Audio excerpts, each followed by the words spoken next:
Alright, let's get started.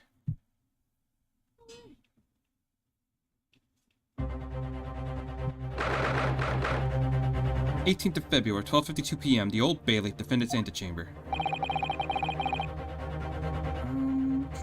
What on earth just happened in there? Mr. Naruhodo, I managed to find out what happened. Mrs. Sato, I was told that an advanced form of smoke grenade, a type of exploding device that releases smoke. A smoke grenade? It's like the sort of thing ninjas use. They're just making sure everything is safe now. I think the trial will start again before long. But I would have done something like that. The police managed to catch someone who was trying to flee the courtroom, apparently. Flee the courtroom? Why? Well, it's a young girl around 15, I hear. A young girl? Could it be the other passengers Mr. McGillard was talking about? That's exactly. So he was, yeah, because they were discovering that there was possibly a fifth person in the carriage, so he wasn't lying. What has become of Mr. McGillard, actually? There are many things I need to ask him about, but he's not here. I think he was summoned to the prosecutor's antechamber to answer questions, along with the young girl. Who's she, I wonder? And what was she even doing here at the trial? She was taking a huge risk, and for what possible benefit to herself? There's another matter that's troubling me. What's that? The 20 pence. Yeah. According to the coachman, Mr. Pipo, he took 4 passengers that night at a fare of 5 pence each. That comes to a total of 20 pence exactly. But now it seems there were in fact 5 passengers, which means the figures don't seem to add up again. She's right. This is strange. Counsel for the defense, kindly proceed to the courtroom. The trial will commence in 5 minutes. Thank you, officer. We'll go in right away. Well, whoever she is, I imagine the young girl will be asked to take the stand and testify now. I really can't imagine what she's going to say, but it could alter the whole direction of the trial. I'll know soon enough, Mrs. Zato. Yes.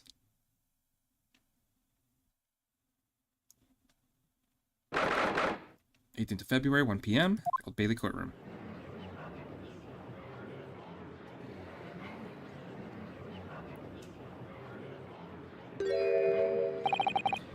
There's a young girl next to McGillard. Look. She must have been the one who caused the disturbance before. Well, after the rather eventful recess, the court will now resume the trial of Mr. Magnus McGillard. Now, Mr. Lord Von Zeeks? My lord. I believe you established the cause for the smoke-veiled proceedings earlier. It seems to have been an advanced form of smoke grenade, the sort typically employed by the army. Good gracious, the army? What in the devil's name?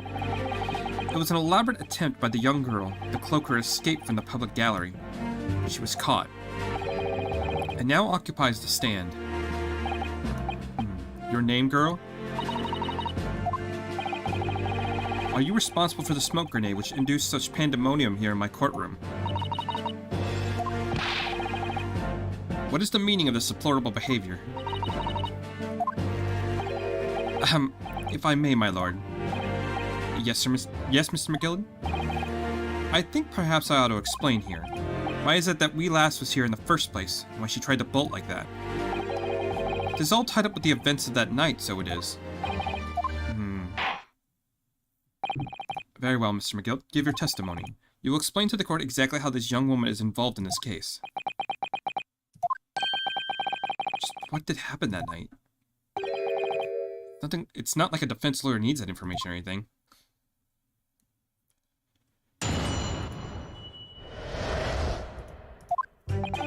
On the night in question, I took the back seat in the omnibus and promptly nodded off.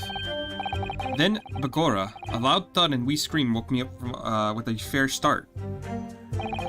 There was a young fella collapsed on the floor at my feet, so I sat up on the seat across from me. Then I turned to find out where the scream had come from, and bless my soul, what did I find? There was a child in there, all curled up in a ball, hiding her wee self away.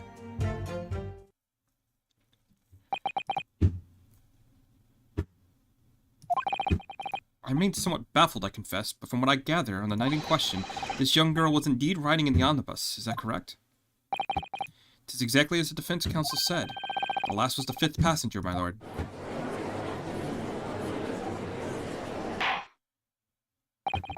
Very well. The defense may now cross-examine the witness. Are you ready, counsel? Yes, my lord. Or rather, no. I have no idea where to start.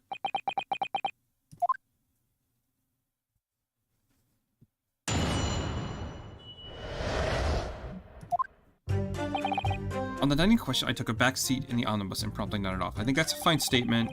Then Bagora, a loud thud and a wee scream woke me up with a fair start. Hold it! A loud thud, you say, and a scream? Aye, that's right. How can I explain it? It was like the sound of someone falling to the ground, that sort of noise. So you think that was the sound of Mr. Mason falling to the floor having been stabbed? Well, now, you remember I was asleep at the time, so I wouldn't have to say. When the sound woke me up, I opened my eyes. There wasn't a soul to be seen in the carriage but the fellow on the floor. You didn't see anyone? But at the same moment, you did hear a scream. From the seats above you on the floor deck, I presume. Not above me, Lord. It was from inside the cabin. But I wasn't altogether thinking about the scream. No, I was too stunned by the desperate sight before my eyes. There's a fella collapsed on the floor at my feet, so I sat up from the seat across from me. Hold it! You sat up. The victim, you mean? That I did. On the seat across from me, as I said. I could plainly see the poor fellow was already gone. And you wouldn't leave a dead man just lying on the floor now, would you? It is common courtesy, so it is. I found it a little hard to believe. Lord Von Zieks, now why would that be? You wake to find a man lying dead at the feet in your carriage. Any normal person would hail the cabman. Any upstanding member of London society, that is. Well now, as you know, I'm in something of a special line of business. The business of lending money at exorbitant rates of interest. Unfortunately, my lord, not everyone is thankful for the help I offer them, and some would even see me dead, so I do try where at all possible to avoid getting myself in a tangle with trouble. Are you suggesting you were going to leave the man there? Heavens alive, no. I was always intending to report it, so I was. Only, I had a mind to find out the whys and wherefores first. The whys and wherefores? Right you are. There are some details I wanted to understand before anyone else got to meddle in. The wee scream I heard, for example. Wouldn't your good self do the same? Yes, the scream he says he heard at the same time as the thud of the victim collapsing. What caused the scream, though? Hold up. Then I turned to find where the scream came from, and bless my soul, what did I find? Hold it! I'm afraid I don't understand. I'm sure you told the court that there was no one else in the carriage except yourself and the victim. So I did, sir, so I did. As far as I could see, that is. What do you mean by that? Well, no, 'tis a queer thing. A wee scream I heard as I woke up. It came from, and if you'll excuse the vulgar expression, under me backside. Good gracious. Under your backside? And when I lifted the seats on which I had been sitting, I found there a wee cubbyhole there for storage. So Naruhodo, we can examine the omnibus ourselves, remember? Yes, of course. It would be a very good time to have a thorough look around inside. And that's when I found her. There was a child there all curled up in a ball, hiding her wee self away. Doesn't that present two problems?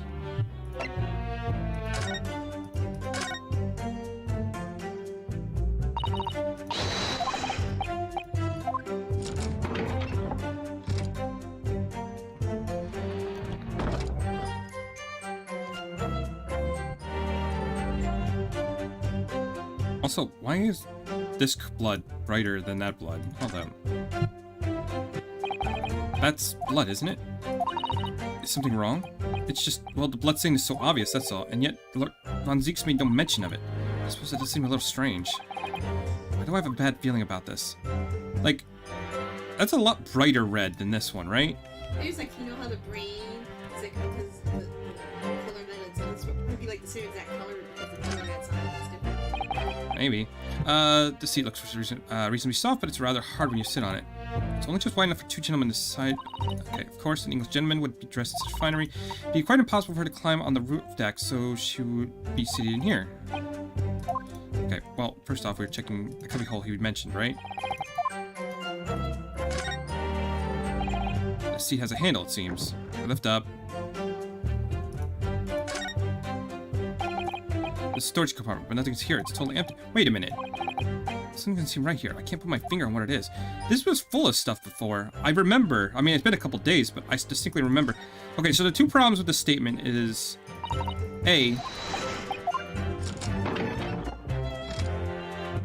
would there be enough room in here had there been the stuff in here we saw before?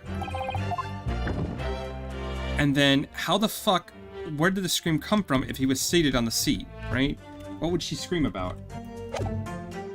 Or what would the scream come from, you know?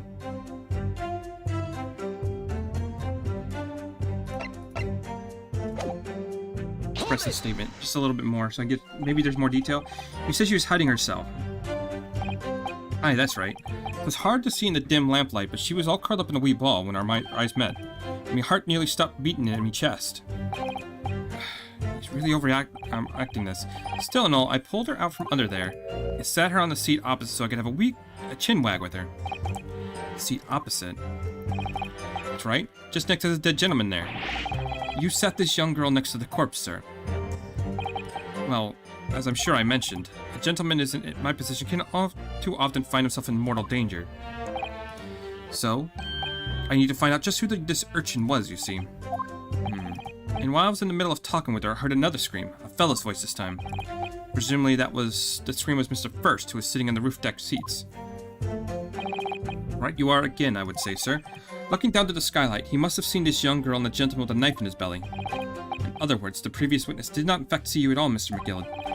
What they believe to be yourself as the victim was the fact this girl and the late Mr. Mason. Aye, my lord. I was, as I think everyone understands now, set at the back of the carriage out of sight.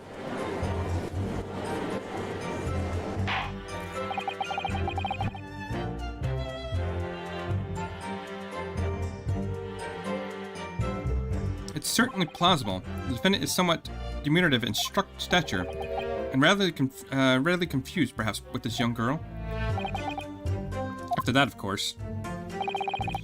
With the scream of the gentleman above us, the driver realized something was wrong and pulled up the horses. I do wonder how you must be feeling, Mr. Naruhodo, being a defendant's lawyer and yet finding myself as stunned as everyone else at this testimony. Let's just say it's trying. We certainly had precious little time to talk to Mr. McGill before the trial. But we mustn't be dispirited. We must try to learn all the facts we can. When we arrived in London this morning, I didn't see my day planning out like this. Mr. Naruhodo, no grumbling, even in your head. How did you know? Okay. Okay, so I think the statement in question here... Actually... Damn it.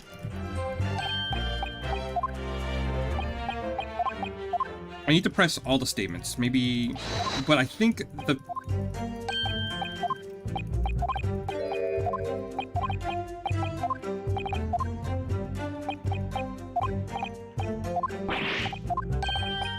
I didn't mean to actually click this one.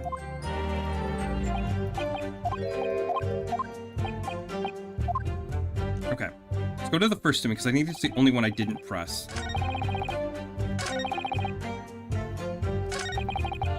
Hold it! And when you first got onto the omnibus, were there any other passengers already on board? There were not. The cabin was empty, and there was no one on the roof deck either. You were the first passenger, as it were, I see. Aye, that's why I took the back seat as I did. It's the most comfortable, so it is. Could you explain exactly what you mean by the back seat? By all means, just how you already described it earlier. I was talking about the seat opposite the one which the poor gentleman who was stabbed was sitting. Like I said, 'tis the most comfortable, where I feel most at ease. And of course, I enjoy gazing through the skylight from time to time as well. Thank you. I've heard it now. Okay, so I just had to press all the statements. The events are clear. The events as explained are clear in my mind. However, there's one conundrum remains. Who is the girl? Her name is Gina Lestrade. Isn't Lestrade like the detective in Sherlock Holmes? She's a chancer, earns her crust among large crowds for leaving people of their purses. She's commonly called a pickpocket. What? This girl here is a petty thief?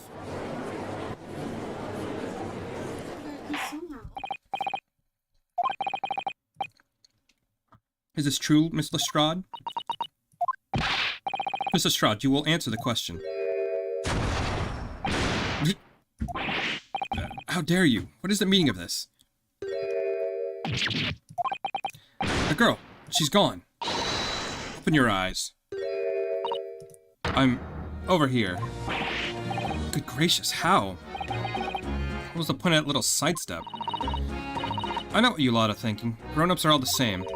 That dirty little dipper, you'll say, slipped up and got caught on the job. She got herself backed into a corner and she knifed the gent. Go on. That's what your heads. That's what's in your heads, ain't it?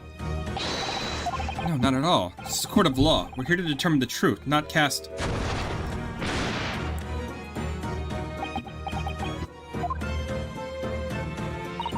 Look, knives are for cowards. Only thugs use weapons like that. All I need for what I do is these fingers. I'm a professional, alright? Maybe not in your eyes, but I got pride in what I do. Let me guess. You don't count smoke guns among weapons for thugs. Oh, this? Yeah, this was in a bag I lifted the other day. Down where they keep the four-wheel drags. It's nice, isn't it? I like the pink the best. Don't wave that thing in my direction again. So, you admit that you were riding the omnibus on the night in question.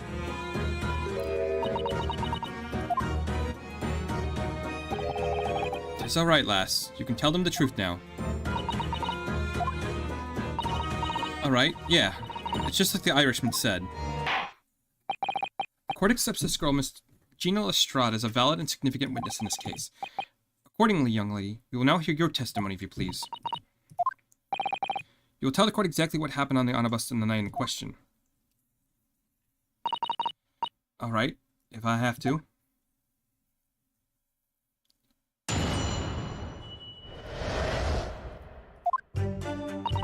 So I snuck in the carriage before they hooked up the horses, just like always. But it was right old waste of time. Got nothing to show for me troubles that night. I tell you can't see a blind thing in that hiding place. It's pitch in there. Then after a while, I heard this loud bang. Nearly jumped out of my skin, I did. And a scream just came out. It's 'cause of that, this swell found me. He did help me get away, mind. Wait, doesn't that contradict what he said? Because he heard the... Didn't he say he heard the scream and then the thud? Yet he let you go. I fail to understand why you let the street urchin go, Mr. McGill. Oh, to simplicity itself, my lord. You see, she couldn't... Okay, hold up, before we do anything else.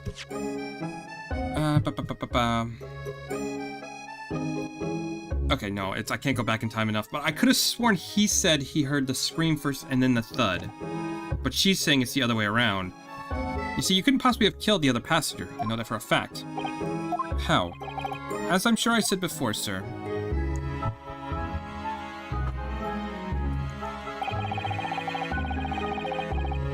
I was sitting right on top of the place where she was hiding herself. I think a demonstration is called for. This is where I sat that night. In the cubbyhole which you have spoken is underneath the seat, I presume.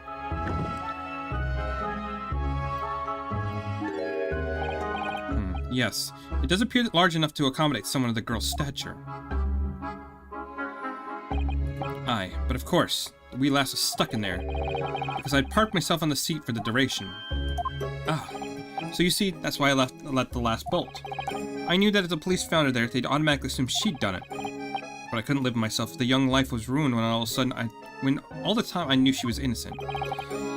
Even though you have realized your actions would result in your own innocence being called into question. Not at all, my lord. Not at all. I knew in my own heart that I was innocent.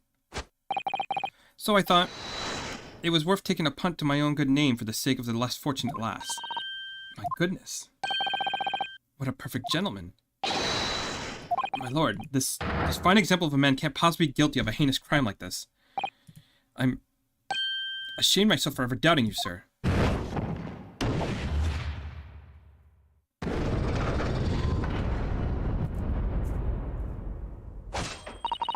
With calm, calculated reasoning, one arrives clear to the truth every time.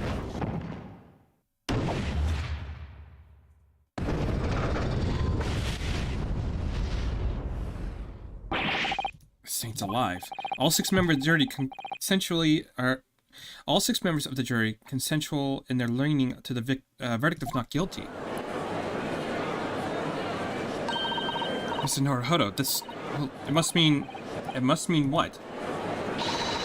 That we're victorious. No, it's too early for that shit. We've won? Are you sure? Objection! Excuse me? If the sight of my iron-heeled Wellington offends, pray, do forgive my discourtesy.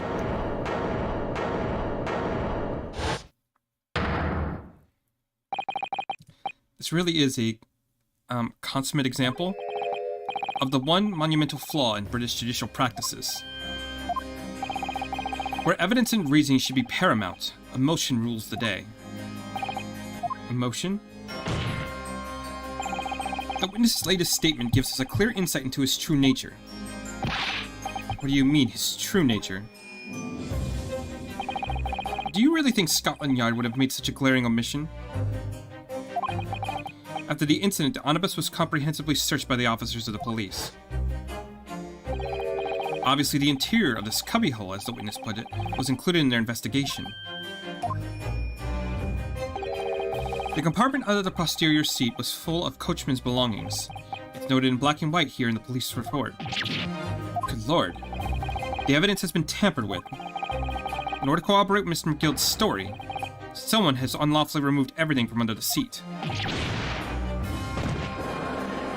No fair. Don't be using the contradiction I pointed out earlier against me. That's not fair. Order. How could such a devious contrivance possibly have been affected, counsel? Naturally, we must acknowledge the discrepancy of the constabulary in allowing this to have happened. However, I assure you, when the omnibus was wheeled into the courtroom this morning, the compartment under the seat was not empty. Well, my Nipponese friend? Me? When the carriage was submitted as evidence, doubtless you examined it in fine detail. Would any self-respecting practitioner of law. Pray, what do you find the condition of the underseated compartment to be? Oh, to be sure the young gentleman will be able to clear this up in a jiffy. Sorry? Go ahead. You tell the court now, fella. How... This is all an elaborate excuse by the desperate Lord Von Zeeks. Well, counsel, do you have something to say on the matter? How am I supposed to answer? What can I say about the little compartment under the seat of the omnibus? Okay, so it's giving me an out here. I could lie and say that it was empty. I could absolutely do that. I could say I didn't look, but I did.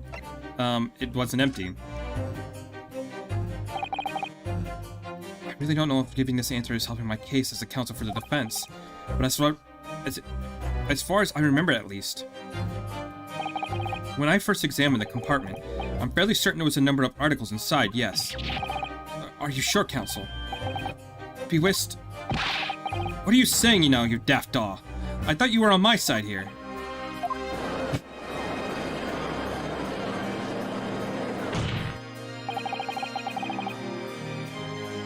What game are you playing? Your task is to defend a man in the stand. Why would you say something to compromise his position?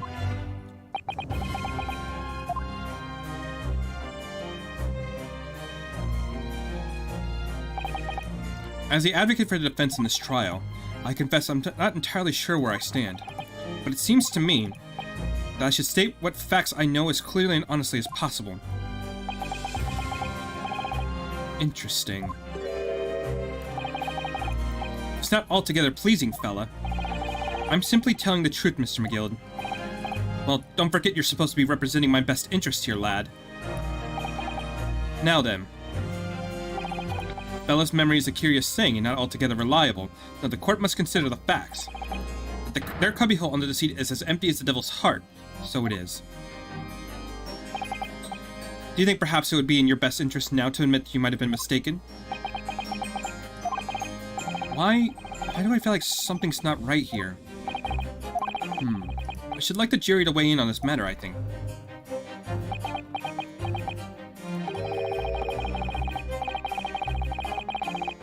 The compartment is designed to house equipment used to maintain the smooth running of the carriage. The guild's rules state that omnibuses should be properly and fully equipped at all times. So it certainly wouldn't have been empty on the night in question. Beepo isn't that irresponsible.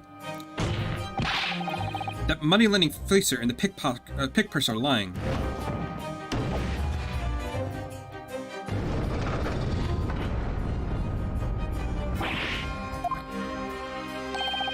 I can't believe I was nearly taken in. The stinking rich are always stinkers. Nothing but cowards, a lot of them. What? Oh no. It's a trick. Of course it's a trick.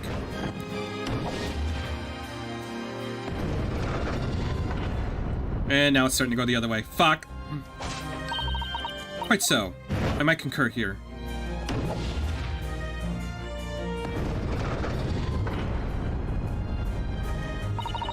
With calm, calculated reasoning, one arrives clearly at the truth every time.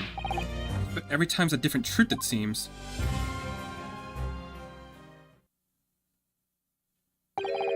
My lord, I humbly exhibit the scales of justice. Clearly, a verdict of not guilty at this time would be wholly inappropriate. Thank you, counsel. But before we proceed any further, there is a matter of the outstanding cross-examination. Counsel for the defense, begin your questioning of the witness, please. Yes, my lord. What just happened? The whole balance of the scale just shifted almost beyond recognition. The Reaper of the Bailey is at work, it would seem.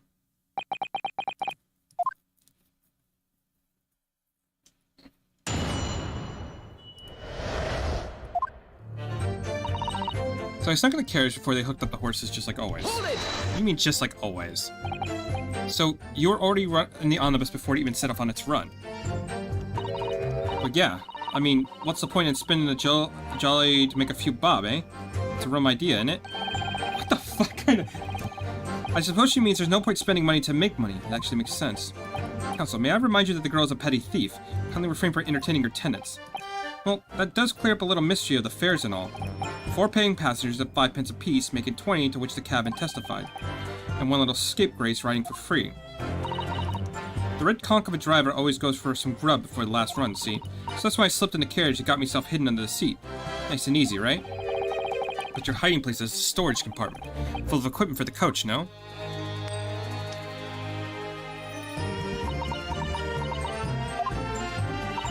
Yeah, there's brushes and buckets and whatnot in there, sure. Always chuck all that out and cram it in the corner somewhere. No one ever seems to bother much. And yet, according to the report filed by the police officer who first arrived at the scene, the compartment was full of paraphernalia. I don't know nothing about that. Like I said, I move all that stuff out so I could ride under the seat. That's all I can tell you. Since we reached the end of that line of inquiry, continue. But it's a right old waste of time. I got nothing to show for me troubles at night. It was a waste of time. Why is that? Well, most nights I'm on my own in the god permit at least. I'm on my own in the god permit at least some of the time. I beg your pardon? Did you say god permit? Yeah, well, that's what my kind call it. You call it the omnibus, I suppose. The point is, any normal run, the carriage ain't got no one's in it for a while. And that's when you come out of your hiding place and get away. That's it. Only that night. This cove was sat on me seat from the start. He wouldn't budge the whole way, did he? Not 1 inch. I was totally stuck. Do you mean to tell me you were present at the carriage for the duration? You were under the seat the entire time while events unfolded in the enclosed cabin? Yeah. Right, mister? To be sure, to be sure. I'm as shocked as anyone. You don't expect to lift the cushion you've been set on and find a child now, do you? So Miss Lestrade couldn't possibly be the culprit then. I'll tell you, you couldn't see a blind thing in that hiding place. It's pitch in there. Hold it! So you couldn't see out into the cabin at all? Not a jot. Most days I push the cushion up with me head and look out the crack. Then I could have a butcher who's I can run a fiddle. I thought you were a pickpocket, not a butcher. I mean, I can have a look. The seat I got under ain't as plush as the other one, see?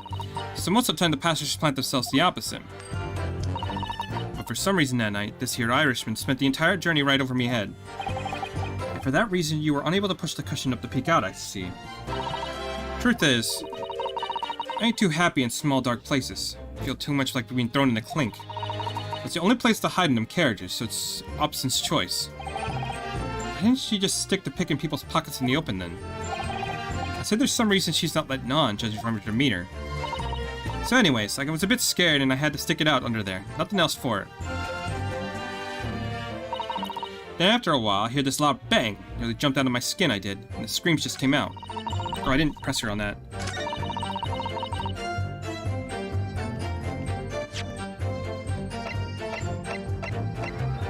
Yeah, I could have sworn he said the opposite. When you say a loud bang, do you mean the noise of someone falling on the floor? It could have been, I suppose. I don't remember so well. Point is, it made me jump. And you let out a scream, and involuntarily. That right? And then I felt the cushion under my head get lighter all of a sudden. Presumably when the defendant got an order to help the victim, yes? Or not. It could equally have been the moment the accused stood in order to stab his victim, could it not? Well, girl, did you see what happened in that crucial moment? Yeah, I saw it. I pushed up the cushion in a quick butcher while I had the chance, didn't I? The Irishman was sitting up the bloke who had fallen on the floor in the seat opposite. That matches Mr. McGill's account, of course. But then the fellow suddenly turned around and looked right at me. I sunk back down, but it was too late by then. I should haven't risked looking. It's because of that the swell found me, and he helped me get away, mind. And when Mr. McGill discovered you, he pulled you out of your hiding place. How scared stiff I was. He dragged me out and set me on the seat and all. Next to the victim, Mr. Mason? Yeah, the bloke with the knife in his guts. He was still bleeding. Then the carriage lurched up a bit, ended up falling on me.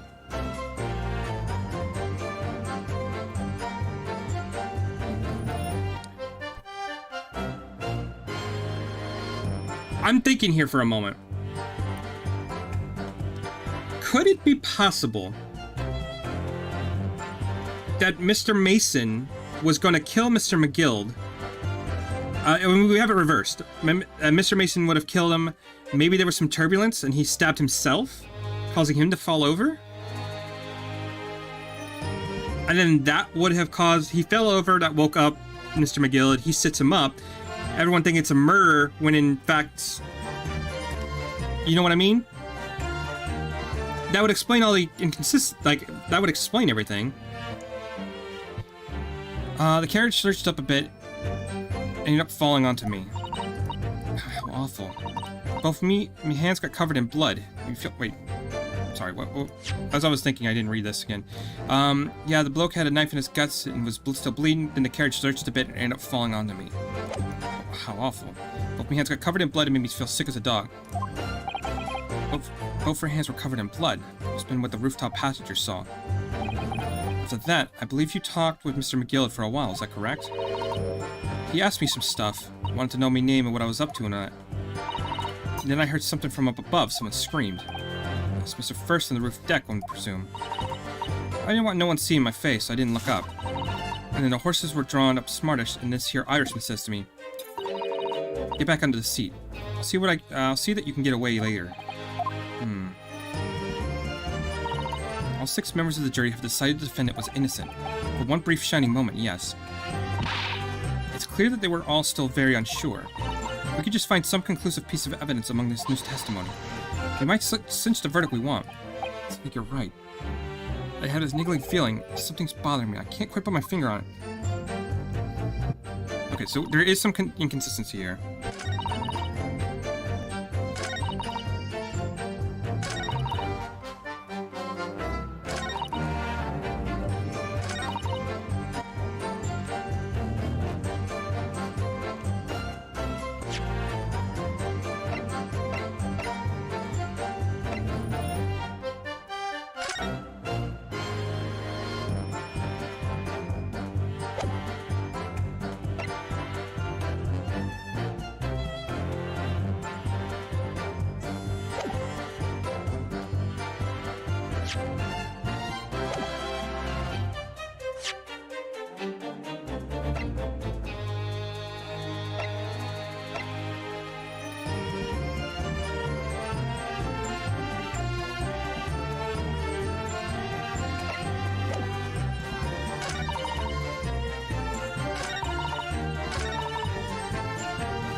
Nope, I fucked that up. Might have to save and check this again.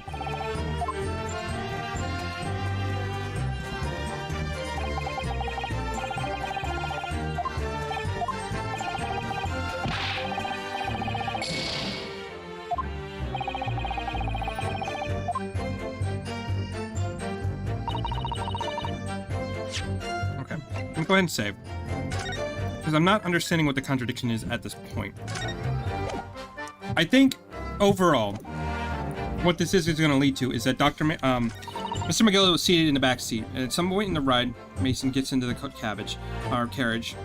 He knows that he owes him a shit ton of money. Takes his own knife, Mr. McGill's knife, and was going to stab him, but something caused him to stab himself and fall on his own knife. You know what I mean? Which explains why there's a larger quality. One second.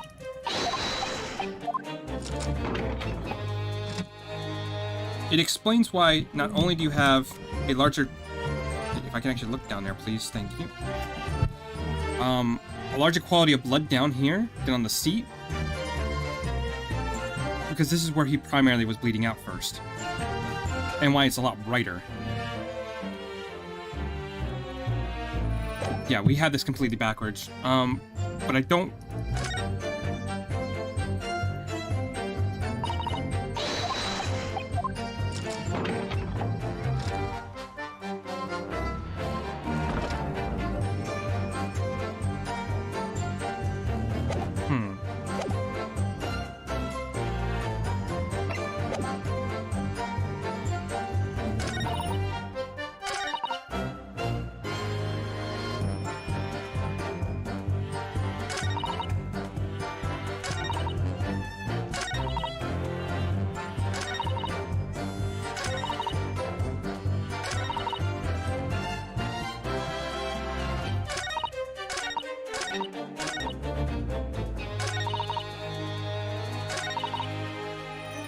Hold it!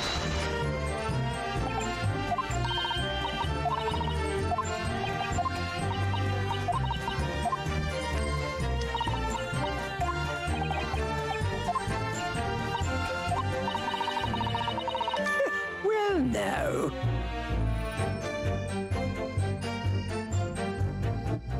Hello, why are you reacting to that? Why didn't I say that before? Is something wrong, Mr. McGill? Oh, I do apologize. Was there something the matter, Counsel?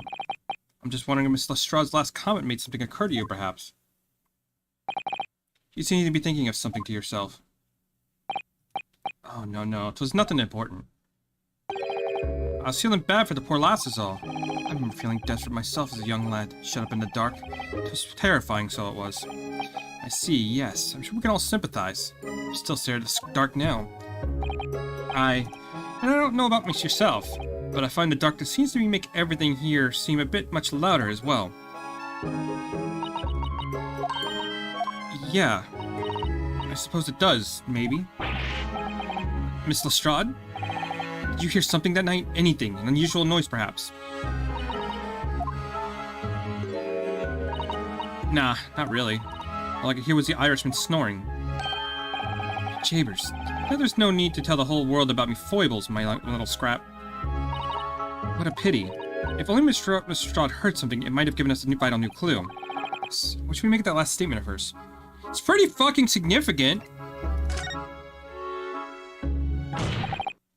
My lord, I believe the statement we just made by the witness is profoundly important. Profoundly important? But all she said was she heard nothing. Yes, which is a profoundly important point. I'm almost sure of it. I'm almost sure I don't understand the inner workings of the Eastern Mind Council. Nevertheless.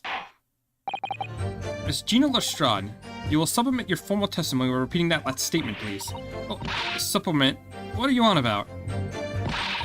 Don't give me all your fancy talk. I know what you're trying to do. Well, it won't work on me.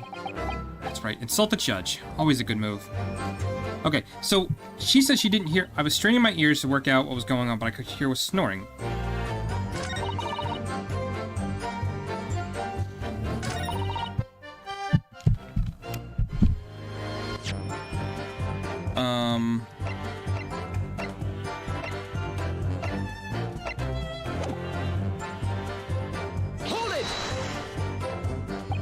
So you were straining to hear what was happening the entire time since the moment you hid yourself? Not exactly, no. Sorry. Well, there's no point in the cabin to no one in the cabin to start with. I could just push the cushion up and have a butcher to see what was what. But then, when I saw this swell getting on, I got me head down so no one didn't notice me. Mr. McGill sat under the seat while you were hiding, correct? Yeah. Would you Adam and Eve it? What a mug. So then all I could do was listen. I was waiting to jump out of there as soon as I heard him leave, see? Would he? Not likely. Even though he stopped here and there, I never heard the door open. So I just had to stay put and listen to him driving his pigs to market. Sort of like an old dog he was. Are there any conclusions I can... It doesn't add up. Miss Lestrade, what you have told the court is clearly at odds with the facts. At odds? Are you sure, man? Absolutely. It seems my learned Nipponese is not as dull-witted as I feared. Von Zieks realized it too. Counsel, I'll insist that you bolster your claim with evidence, or some complicit party's name at the very least. Yes, my lord. I expect you to demonstrate this alleged contradiction to the court. According to Lestrade, while she was hiding in the omnibus that night, she heard nothing but the sound of Mr. McGill snoring. Think, Ryunosuke, think. There's something else you should have heard.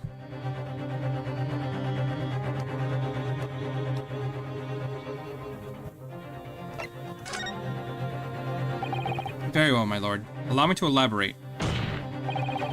On the particular sound that Mr. Lestrade could not have failed to hear on the night in question. The very sound that clearly explained by the presence of the following person. When the fuck did he get on the cab if he didn't hear anything? Take that! Rice fired Mason?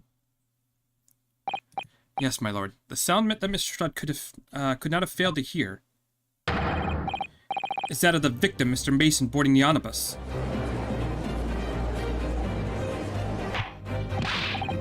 Order. Explain your reasoning, counsel. Mr. Lestrade, allow me to confirm something. You claimed earlier that you were the first person on board the omnibus. Is that correct? Yeah, of course I was. I got on while the driver was in the pub, didn't I? And the next person to board the omnibus was Mr. McGill. That it was. Not a soul was in the cabin when I climbed aboard. At least, not in plain sight. So you were to all intents and purposes alone in the enclosed cabin of the omnibus at the time. Did I not say as much? I wasn't traveling with anyone else, if that's what you mean. Yeah, I saw him get on, remember? Through the crack under the seat cushion. He was on his own for sure.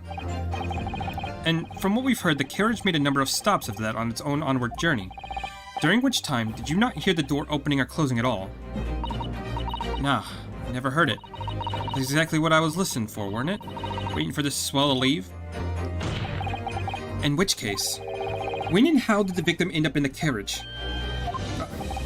We know that the victim collapsed in the enclosed cabin of the omnibus.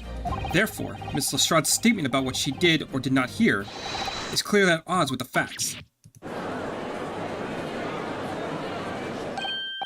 Yes, this PhD statement is clearly flawed. Lord Von Zieks? Yes, he knew. He knew all too well there was an inconsistency in Miss Lestrade's statement. It would seem words of thanks are in order for my learned friend. What are you talking about? You've demonstrated matters impeccably. This witness and her colorful statements are entirely unreliable. Her words are inconvenient untruths, nothing more. He's dead right. How could the victim possibly not have boarded the omnibus? It makes no sense whatsoever, and this girl's a pickpocket. Let's not forget that.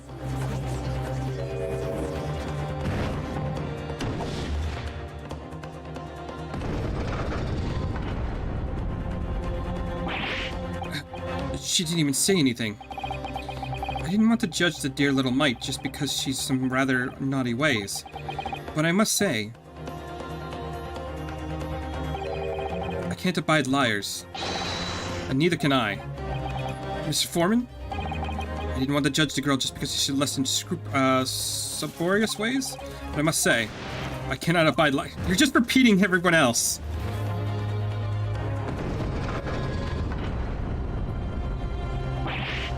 Naruhodo, the 5 jury members are leaning towards guilty. Well, your consideration for others is refreshing, my Nipponese friends. The considerable troubles you have spared me.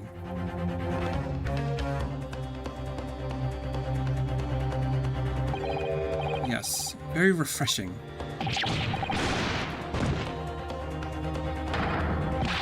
What are you playing at? Have you forgotten who you're working for, you useless Eastern Abaddon? This carriage. Carnage, it's perfect. Juror number 2 is the only one left. Mr. Naruhodo, the way this is going, I know. We can't find some new way to convince everyone of Mr. McGill's innocence. The judge will rule, and we have lost. I very much wanted to believe the words of one of London's most respected gentlemen, but those of us in service know we must accept hard truths. Hold it!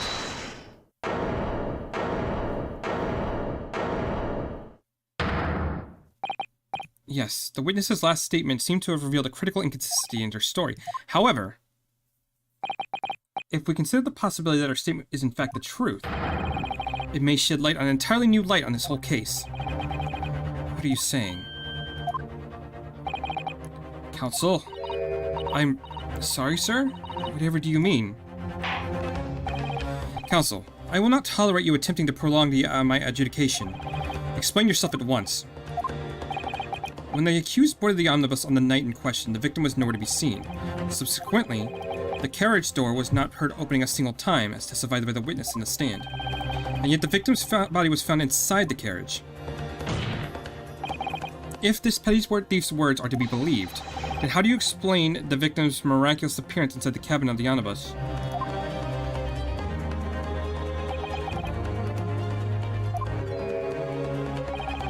There's only one way to explain how the victim came to be inside the carriage.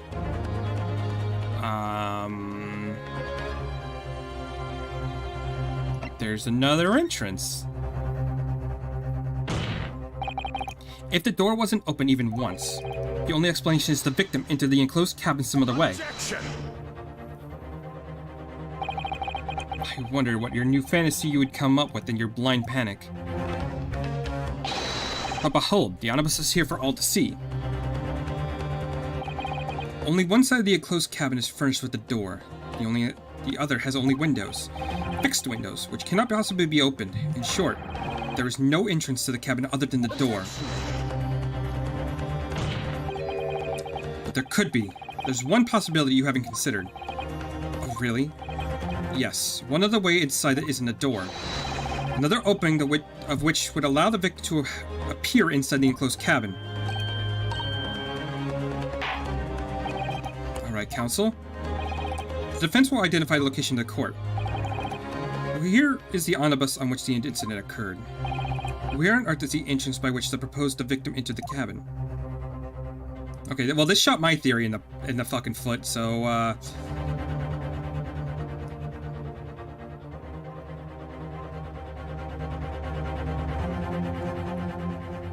if he didn't enter into the cabin, maybe he had a seat up here, and then fell into the cabin? Take that!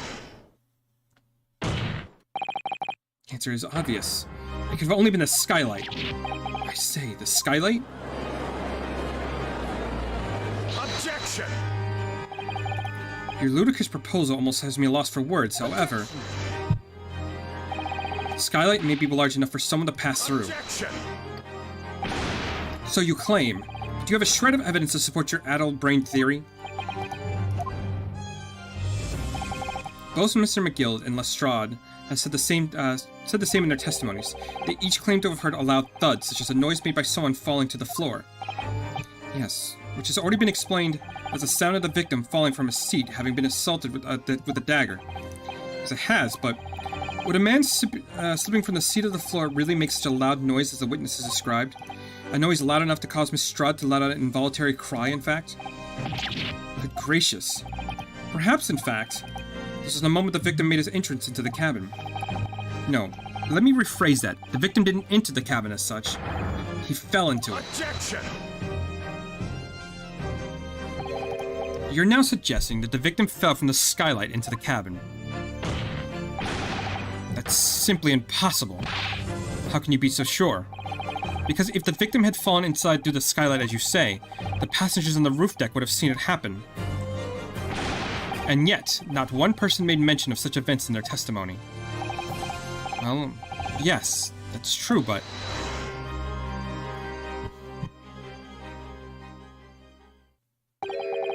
Might a humble fella make a wee comment here? Mr. McGill? To be sure now, the two fellows who were sat on the roof that testified before said nothing of the victim falling to the skylight. But it seems to me, my lord, it's not so much a case of them not saying, but...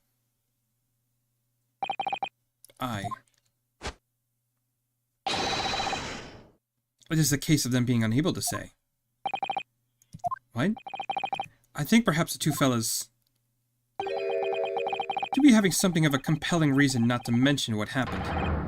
Would you not agree, fine ladies and gentlemen of the jury?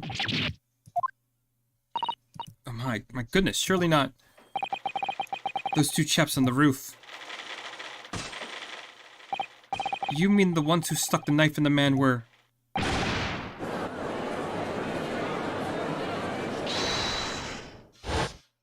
Oh no, what's gonna happen now?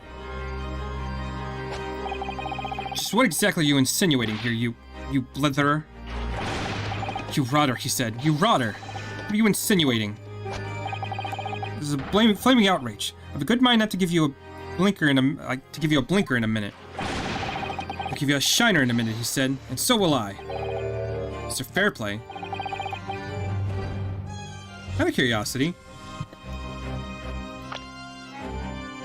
we know his justification is that he would get out of a debt if Mr. McGill was found guilty. What is your name? Lady First. Okay.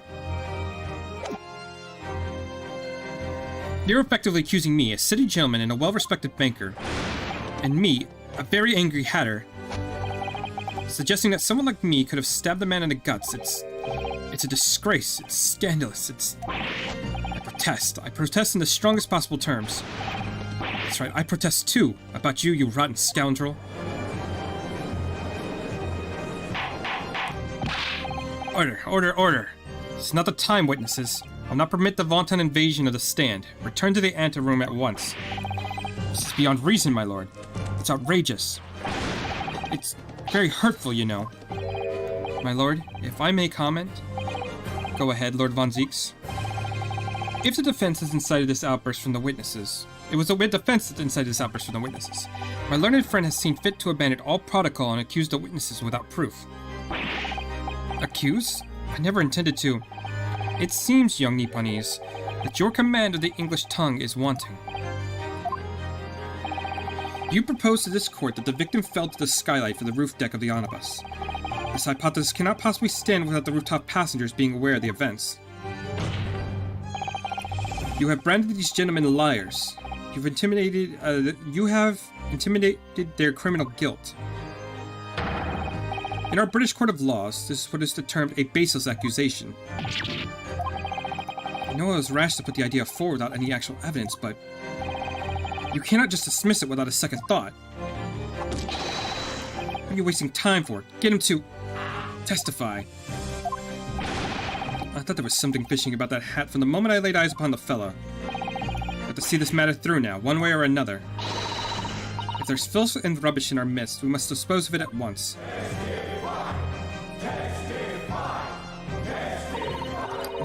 What's happening, Mr. Naruhodo?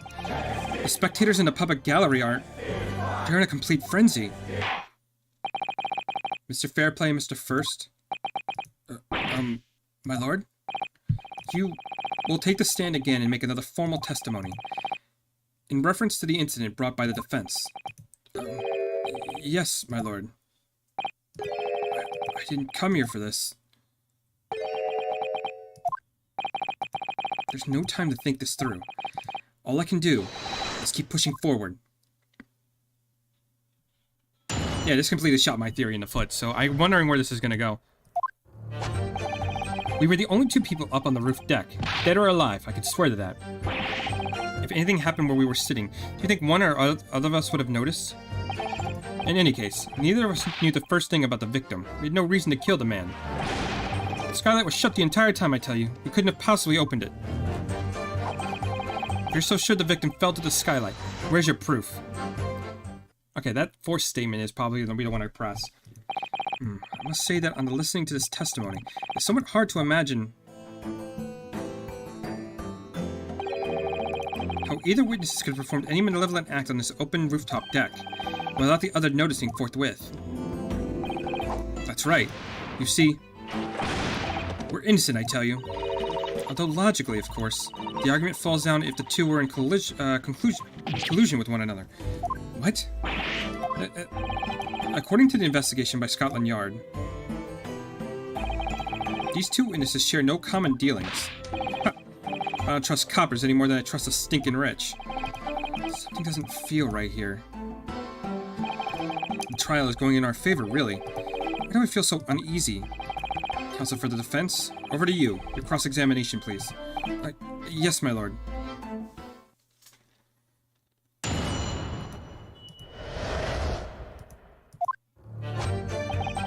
We were the only two people on the roof deck, dead or alive, I can swear that.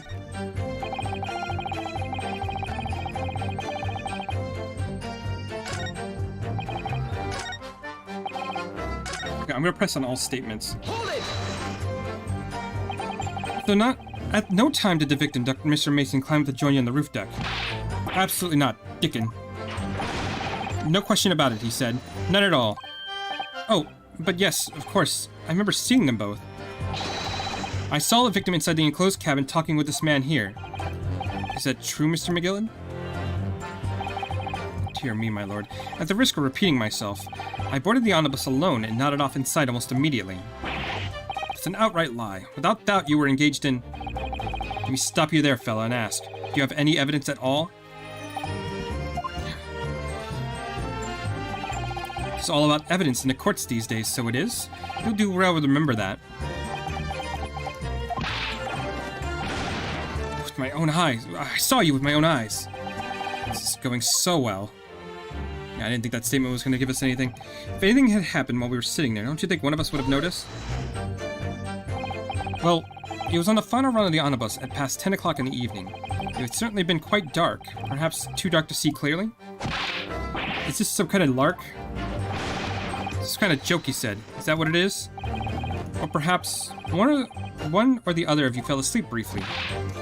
Are you fair dinkum, sir? Are you serious, sir? That's what he said. It's impossible, I tell you. I'd give you the keys to the vault if I could fall asleep in the bitter cold. If you did manage it, your eyelids would freeze shut and you'd never open them again. That's extreme. It was extreme, I tell you, and we had to put up with it because this man had locked the door. Any true gent would have unlocked it and let me in when I knocked.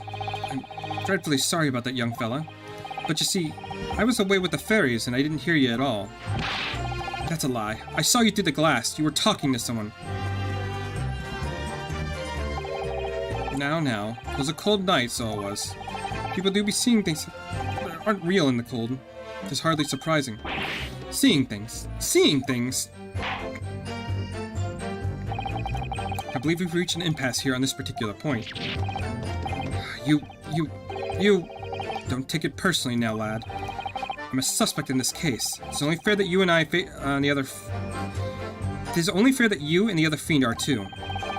Open and free competition is what capitalist society is all about. This isn't a competition I'd like to be involved in, really. In any case, neither of us know the first thing about the victim. We had no reason to kill the man. So, you had never met thrice-fired Mason before? Oh, no. Not once. Never. You'd never met the man before, he said. Never. And you, Mr. First. You had no prior dealings with the victim either. That's right, sir. I just don't have much to do with brickmakers, to be perfectly honest, sir. No, I imagine not. You see? How many different ways can I put this? Neither of us has the remotest connection to the... No. Excuse me. Mr. McGillen? Well, yes, counsel? What can I be doing for you? Did the witness's last statement give you pause for thought somehow? not the remotest connection. Is that right now, I wonder? What are you insinuating now? Ah, Mr. Fairplay. It's been too long, so it has. Eh? If I'm not very much mistaken, I believe that fast approaching, is it not? Your repayment date? I beg your pardon? You borrowed 20 guineas from me, sir. At an unscrupulous rate of interest. You tricked me. It's extortion. Well now, is that a touch of begrudgery, is it? The sort of begrudgery that might motivate a fellow to pass his crimes off on another? And young first? Me, sir. What do you want with me, sir? You do be making hats for a living, do you not? Not their top hats sliding about your head. Is that one of your own creations, is it? Well, I'm still just an apprentice, you understand. I'm learning to find the perfect fit for whatever fine gent walks to the door. The perfect fit, is it? Well, it is very distinctive design, so it is. Many customers like it, I tell you. Oh, wait a minute. Hold up.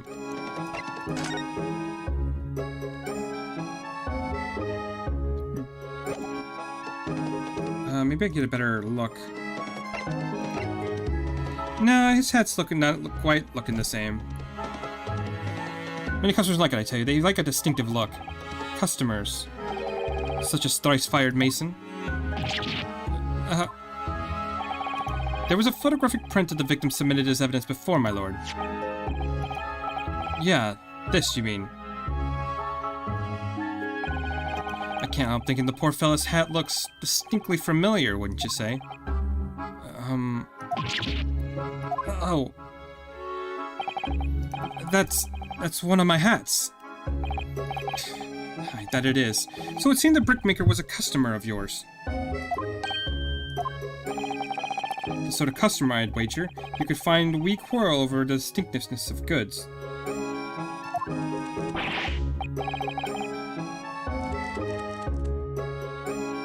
No, sir. Absolutely not, sir. Well, there really is nothing more to add. It'd be right to say that the two fellas here, I'm the remotest connected to the victim, you see.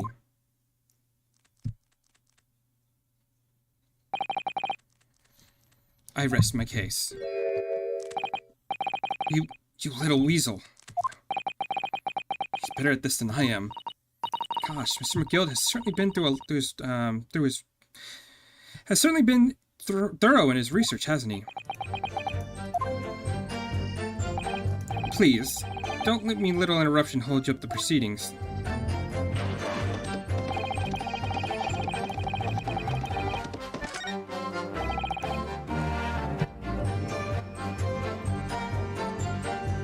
Hold it! Ah, shit. I didn't mean that.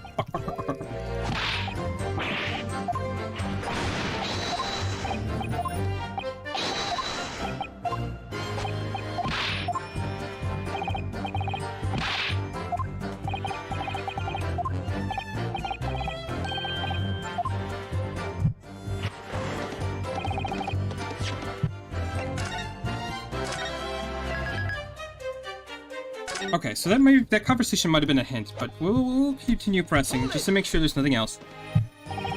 Are you quite certain about that? That skylight was shut the entire time. I'm going to lose my block with you in a minute. He's going to lose this rag with you in a minute. That's what he said. Take a look for yourself. Go on. You see? It's shut fast now, just like it was on that night. So it is, of course. A fellow the size of Mr. Mason could likely break through still and all. What? Just looking at the size of the thing, you understand. Now hold you on there for a moment, sir. The size of the thing means nothing. Not on its own. Let's consider a bigger picture here, shall we? Stop biting our cane, shall we? I was riding the omnibus on another occasion when I broke wind loudly. I shocked myself with it as it happens. This is unexpected confession, Mr. First. Oh, I just mean to say, well, the point is, I tried to open the skylight, you see. But, just as my luck, I couldn't make it budge. The stench was terrible. This is weird. Everyone was looking daggers at me, sir. I went as red as rouge, I did. Are you expecting me to sentence you? No, sir. The point is, the skylight cannot be opened. I tried and tried when I was in the scavenge. Excuse me. Do you have something to say about that, Miss Lestrade? Miss Lestrade? It opens. The skylight. That's what you're talking about, right?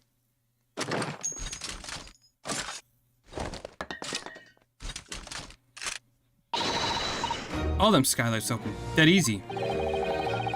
Easy you can load that weapon? That's a lie, I tell you. Otherwise, when I broke wind, You can't do it from inside, you mug. Oh? Look, a few weeks ago, I was up on the roof deck of one of them drags. And I had a great haul. I had presses coming out of my ears. Miss Lestrade, this is not the forum to be eulogizing on the subject of your criminal activities. Well, anyway, I had a bit of scare. When I lifted the last bloke's purse, he got wise to me. All four of them surrounded me, so I couldn't hop off the bus and leg it. So what I did was, I used a skylight, opened the catch, and jumped right through. What? Yeah, the catch for them skylights is on the top side. That's why you can't open them from the cabin. The skylight opens from the roof deck. Bailiff, climb onto the roof of the omnibus at once and verify the witness's claims.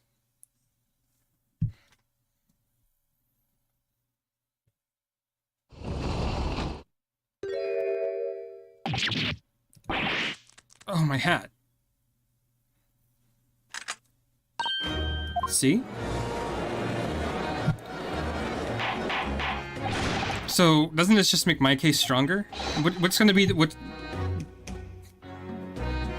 what's gonna happen? So it appears the street interest statement is quite true. I don't believe it. The skylight opens from the roof deck. Mr. Naruhodo. This could be the clue we've been looking for.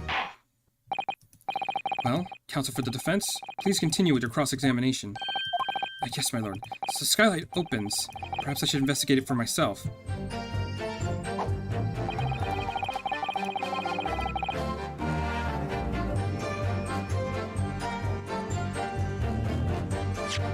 Okay, so we need to look at this again.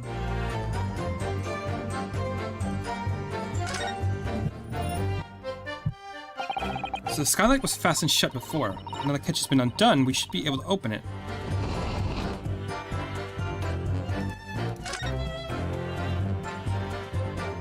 You can certainly see inside the carriage to the opening, that's for sure.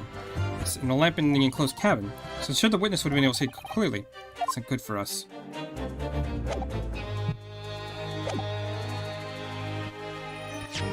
But now we know, right? We can just sit there and say... Objection!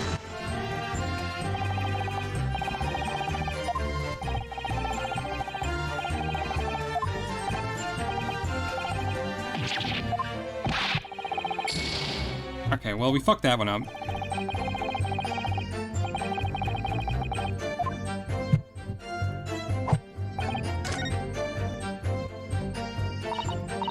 I wonder if these two men really are involved in some way. I couldn't say. I don't really know anything about them, do I? Although, by the same token, I don't really know anything about Mr. McGillet either. It's so hard to know what to believe here. I think we should try to remember that it's evidence alone that can truly determine the outcome of a trial. No one can argue against this slice of evidence, including the members of the jury. So you're saying that what we need now is to find a conclusive piece of evidence? Yes, Mr. Naruhodo, precisely.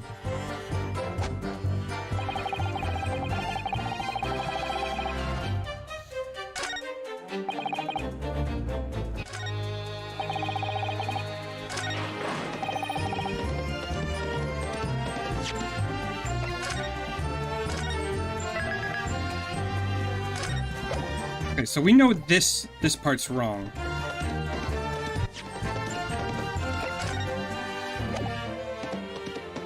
Objection!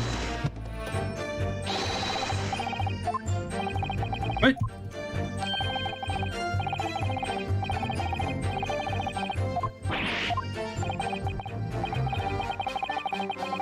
Okay, we know that it opens though. What the fuck?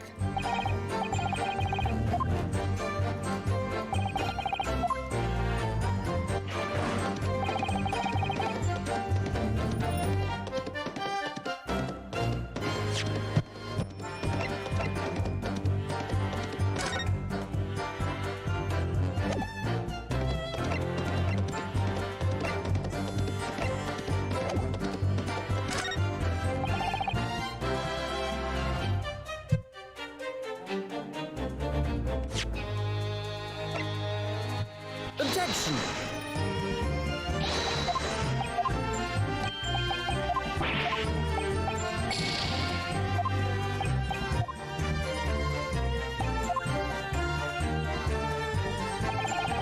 In the case, okay. I'm gonna save it just in case again.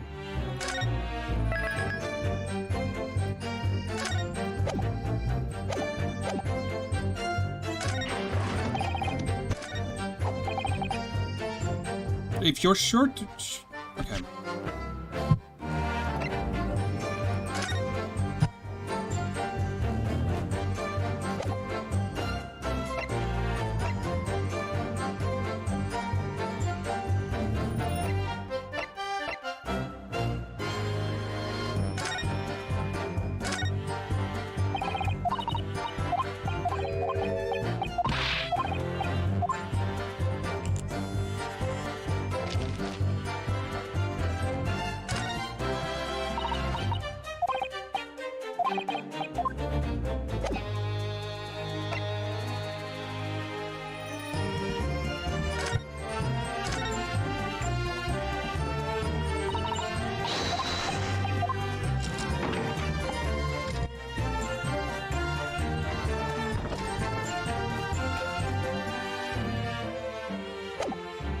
Oh! We just saw it.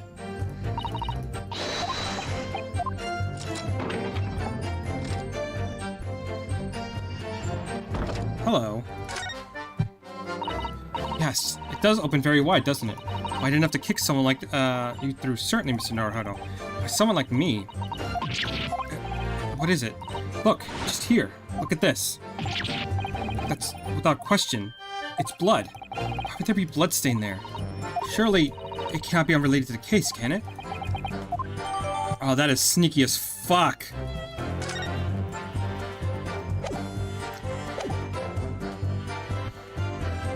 Objection! On the night in question, the victim was fatally stabbed in the stomach, and immediately afterwards, the victim's body was pushed through the skylight into the cabin below. Those are the facts, and the irrefutable proof remains completely visible in the omnibus that stands before us today in this very courtroom. What? That's utter humbug. You cannot possibly have any evidence. No, you can't. I mean, we didn't do it, I tell you. It's impossible. Irrefutable proof? Here in this courtroom? Counsel. My lord? I believe everyone would appreciate a little clarification here, Where exactly within the omnibus is the evidence to which you allude? You will point out what it is that proves the victims fell from the roof deck to the skylight. Right there. Got it! By Jupiter. Is that... blood? The bloodstain proves two things. Firstly, when the incident occurred, the skylight of the omnibus was open. What? And secondly, the victim was already bleeding when he fell through the opening. Oh my. And so it follows that the Mr. McGillard, who was inside the enclosed cabin himself at the time, cannot possibly be guilty of this crime. No.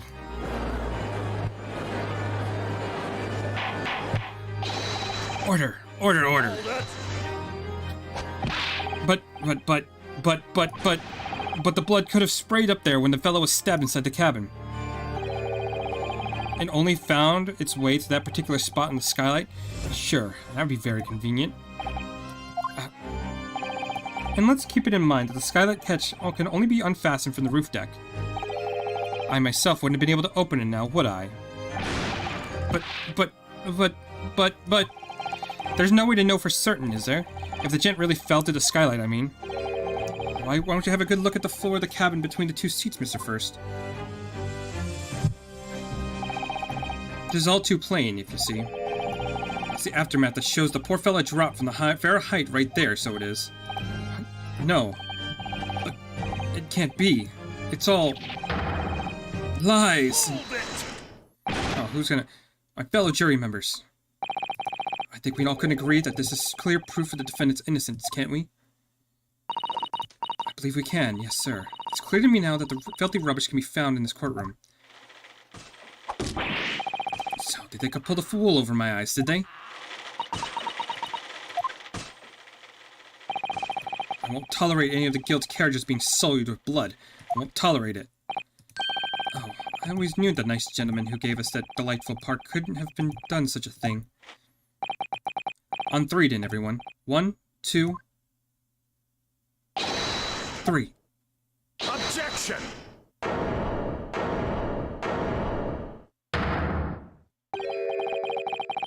A chilling performance, Mr. McGillen. Oh, and what should you be referring to there now, Lord Von Zieks? A blunt stain on the frame of the skylight. Such evidence is null and void. Why? For one extremely simple reason. That smear of blood never existed. Objection! What are you talking about? It's there for all to see. It's clearly blood. Objection! I personally attended Scotland Yard's investigation of the omnibus. The officers involved went over the carriage with a fine-toothed comb. So I can state with absolute certainty, no such smear of blood existed in the carriage. At least, not until the trial began. But, are you suggesting, Lord Von Zieks, that this stain of blood was fabricated, my lord? Yes. And while the court has been in session. What? How? Please explain to me how the fuck that happened.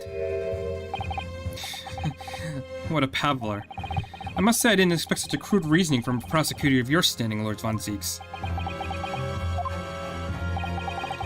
But I'm Magnus McGillen, a fellow known all over the capital for his fine contributions to public life. I'll take kindly to slander, and I'll fight to the bitter end. Even if it's rolling off the tongue of the Reaper of the Bailey. Mr. McGillen, I realize this is your first appearance in court as the accused. However, I'm well aware of your involvement behind the scenes in great many affairs of dubious nature. You're very adept when it comes to avoid getting your own hands dirty. And each time it happens, the case you're involved in is investigated, you adapt the facts. Adapt the facts? What does that even mean? When you wield a fortune the size of Mr. McGillen's, however ill-gotten it may be, nothing is impossible. Tampering with evidence, manipulating the scene of a crime, bribing witnesses. I toast your ability to concoct the most convenient of stories, sir. Lord Von Zieks, this will not do to be sure. Will it now, counsel? Oh, no. I think it's fair to say, this does sound all like a rather far-fetched excuse by a desperate man. The blood in the skylight didn't exist, you say. But, if you will all cast your minds back, is it not true that the omnibus was there in the courtroom the entire time? How could anyone have put a smear of blood in it without a word, the world and his wife seeing? Isn't that right now, counsel? It's true. The omnibus has been in full view the entire time the court has been in session. My learned friend. Here's to hearing your opinion on the matter, and your own words. As you wish. Could someone have tampered with the omnibus during the trial? If you're asking me, I think it could have been... I mean, there was the recess, right?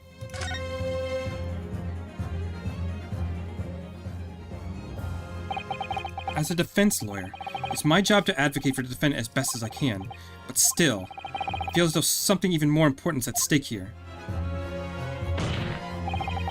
There is no evidence to suggest the defendant did as my learned friend suggests. However, in terms of having the opportunity to carry out the alleged tampering, there is one possibility. Oh, good gracious. Explain yourself, counsel.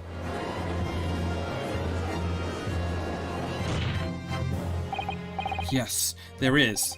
It seems my learned Nepalese friend has no intention of running from this deceit. Deceit? I'm sure everyone still remembers clearly the recess that we were forced to take. As a result of the smoke grenade fired by the witness currently in the stand, Miss Gina Lestrade.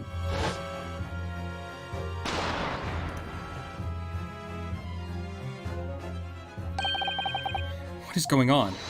Be careful, Mr. Naruhodo. Cover your face. Bailiff, don't let the accused escape. Secure the omnibus. I hereby call an emergency recess. Bailiff, ensure the defendant is in custody and clear the courtroom. The courtroom was filled with smoke, and everyone was thrown in confusion.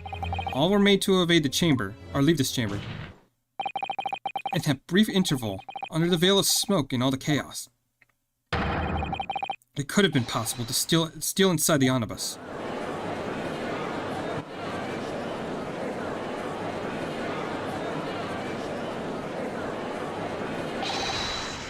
Are you wise? What are you trying to pull, you rotten freckless codger? Or gouger? Freckless gouger. You're supposed to be defending me. Tis a wicked plot. It's a plot to undermine me, so it is. Objection! Whatever you think this is, it changes nothing. The facts are the same. After this courtroom was evacuated earlier as a result of the smoke grenade, a number of inconsistencies materialized in relation to the omnibus. Inconsistencies such as, to start with, the storage compartment underneath the rear passenger seat. When the police investigated the omnibus, this compartment was full of the driver's items. Secondly, we have the smear of blood on the edge of the skylight. As I have said, this was not present at the start of the trial this morning. Unfortunately, Lord Von Zieks, no one is able to corroborate your claims. It's true. When the omnibus was first wheeled out, both the storage compartment and the skylight were shut. Accordingly, I'm afraid to say, we cannot establish with any certainty if this evidence is a result of tampering or not. Indeed, my lord. No doubt there was not a single person who saw fit to verify such things. What do you think? Sorry? About the omnibus. Is there anything else unusual about...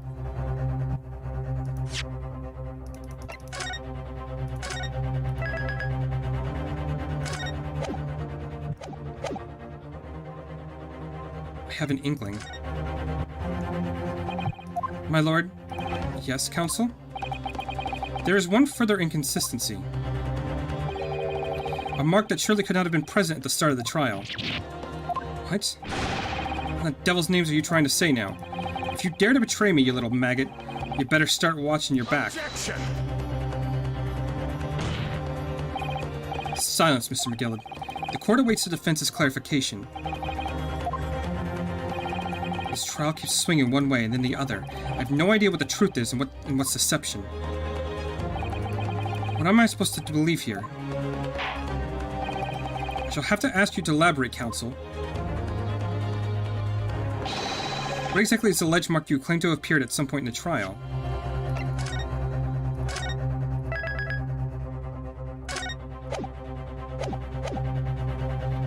Oh, is that why the fucking color is a lot brighter, too? Like, it looks like completely different bloodstain, right? Oh, what sucks is I haven't played this for a few days, so I don't quite remember. But those are two different colors. Got it! If we consider the victim fell through the skylight, onto the floor of the cabin, you would certainly expect to find signs of blood where he landed. But as far as I recall, this blood stain on the cabin floor was not there when the omnibus was first brought into the courtroom. Good lord. Yes, I do believe you're correct, counsel. Well said. Although, as advocate for the defense, one might say that was a very careless slip of the tongue.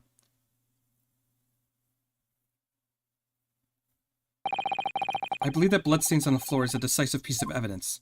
But if the question is whether or not the evidence is genuine, or whether it was unlawfully fabricated by someone, I feel compelled to admit that there is at least a possibility that that evidence is fake.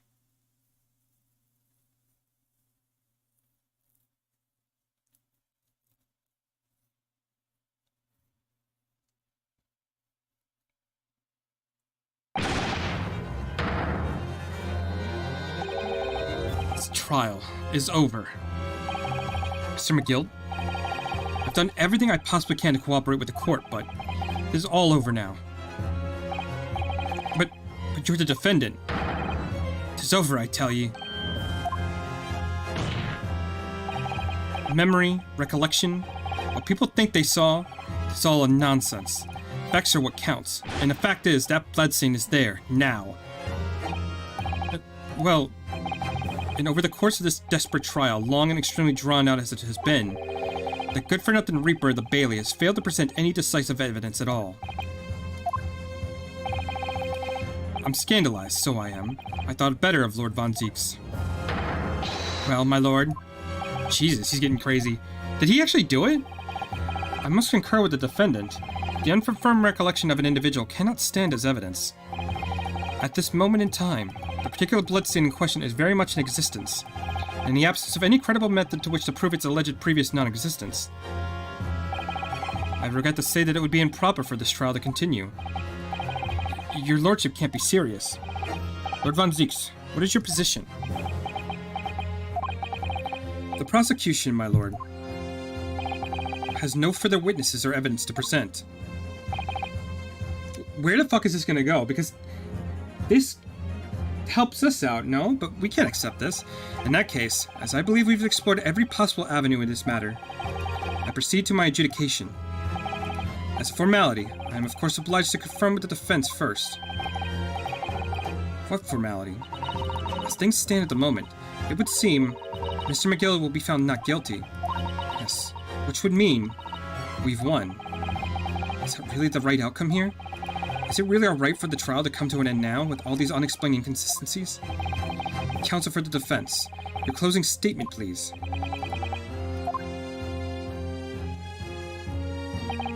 Yes, my lord.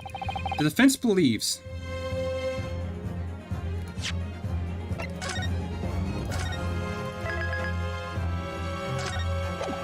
Oh no, really? They're gonna do this to me now. The defendant could be guilty, because we need to continue the trial. There's no way we can end it here. I'm here in this courtroom today to advocate for the defense of my client, Mr. McGill. However, at this moment in time, I cannot in good conscience attest fully to the defendant's innocence. What are you saying, man? Without any question, there is no conclusive evidence to prove the defendant is guilty. However, there is also no conclusive evidence to prove that he is innocent. Good gracious me. Order, order. This is unprecedented behavior, counsel. A defense lawyer calling the accused innocent into question? Are you of sound mind?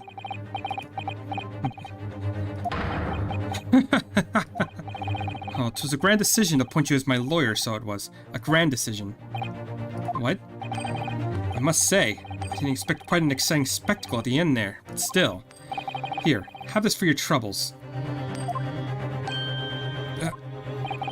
Your job here is done, fella. And some fine work you've done, so you have. What do you mean? It's just as the right honorable gentleman so succinctly put it before. The trial cannot go on anymore. And your closing statement, there was, how did he put it now? Nothing more than a formality?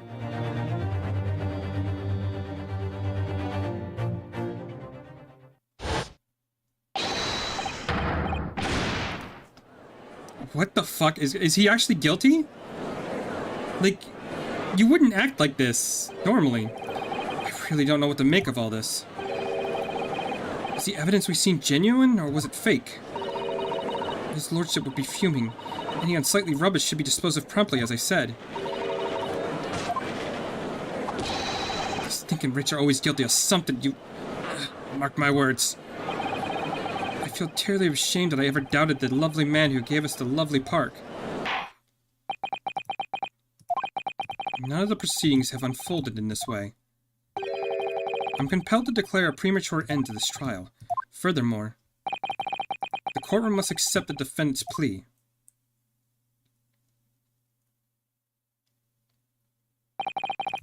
I thank you kindly, my lord. I hereby pronounce the verdict of this court. But we still haven't determined if the bloodstain in the omnibus is genuine or not. We don't know if these witnesses are telling the truth or a pack of lies. You have no idea about the truth. Lord Von Zieks. My lord. The case made by the prosecution was flawed, plain and simple. If indeed the omnibus presented as evidence was tampered with, the prosecution is at fault for allowing such a disgraceful perversion of justice to take place. My sincerest apologies, my lord. Objection! But wait. When we were evacuated from the courtroom, Lord Van Zieks ordered the evidence to be secured. I'm afraid the prosecution cannot shun responsibility in this matter. That's so unfair. The culpability of the defendant has not, at the present time, been established by the court. Consequently, the jury will not be required to proffer judgment. What? Well, Lord Von Zieks, it's been a pleasure, so it has. And as for you, my dear fella, I couldn't have asked for a better defense. Do you mean to tell me this has all been a grand waste of time? 'Tis the law of the land, my good man. If you'd like to pursue this matter further, you can always go ahead and try to change the law. Magnus McGillid. Good grief, you've more to say to me, have you? Just one thing, a warning. This is far from over. Well, something to look forward to, then. I hereby pronounce to the defendant, Mr. Magnus McGillid. Oh, is this really the end of the trial? Oh, that feels so wrong.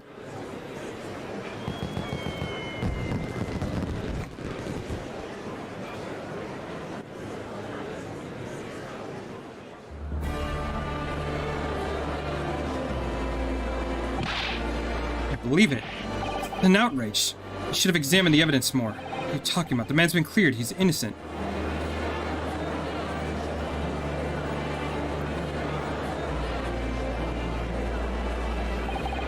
With the courtroom in pandemonium for the second time that day, the judge delivered his verdict, and my first ever trial in Great Britain came to an abrupt end.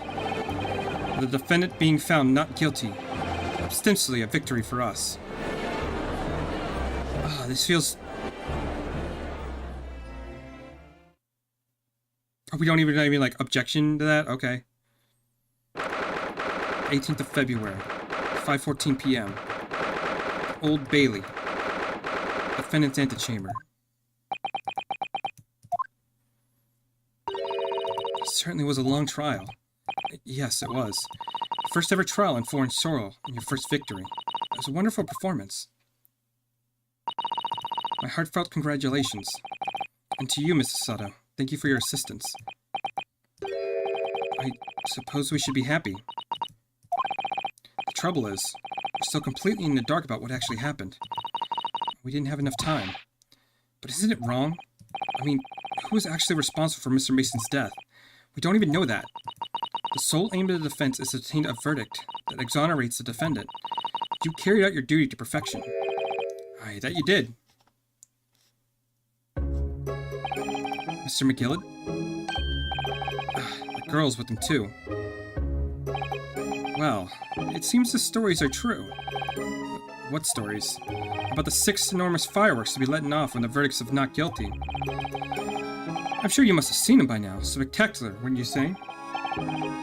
Yes, definitely. I hear it was a sight to behold, and to be sure it was. And I've you to thank, I suppose, for having an opportunity to see it. Oh, I don't know about that. I'm sure I really didn't do anything. What on earth are you saying, fella? How did I walk out of there a free man, then? I don't think it was much thanks to me as down to your planning. You're a straight-talking fella, aren't you? I must say, you had me astray in the head there once or twice. But you're young and headstrong. And, 'tis water under the bridge. Congratulations, Mr. McGillid, on having your name cleared.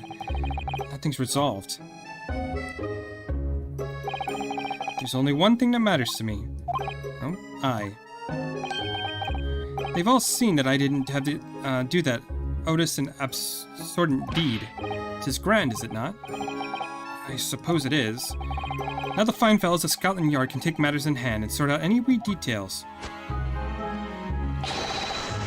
They'll see for what it is. They'll get to the truth. I have absolutely faith in them, so I have, after all. I do be providing a good number of their wages with all the taxes I pay. It's not that funny. So then, as we agreed aforehand, 1,000 guineas for your troubles, fella. Oh no, I can't possibly accept that much. Be whist. You're a humble people, are you? From the east? Well, if you insist. But have this, still and all. You deserve a reward. Mr. Magnus McGillid. Everything is ready, sir. I'd like to follow me into the courtroom. Into the courtroom? What's this, officer? It's sooner than I was led to believe. Hope it's not inconvenient, sir. There are some changes to the schedule. Well, I must be making tracks now. It's time for an inspection. Sorry, what inspection? They're going to examine the omnibus again, so that I'm told. I'm asked if I could be present for it myself. They're going to examine it again? Now? Naturally, I'm under no obligations to take part in any more of this matter now. But as an upstanding member of London society, I do be doing my best to help where I can. As a gentleman's duty, so it is. So then, fare thee well. It was an absolute pleasure meeting you. I hope you have a whale of a time while you're studying here in Great Britain. And there he goes, a free man. Oh, I forgot she was here too.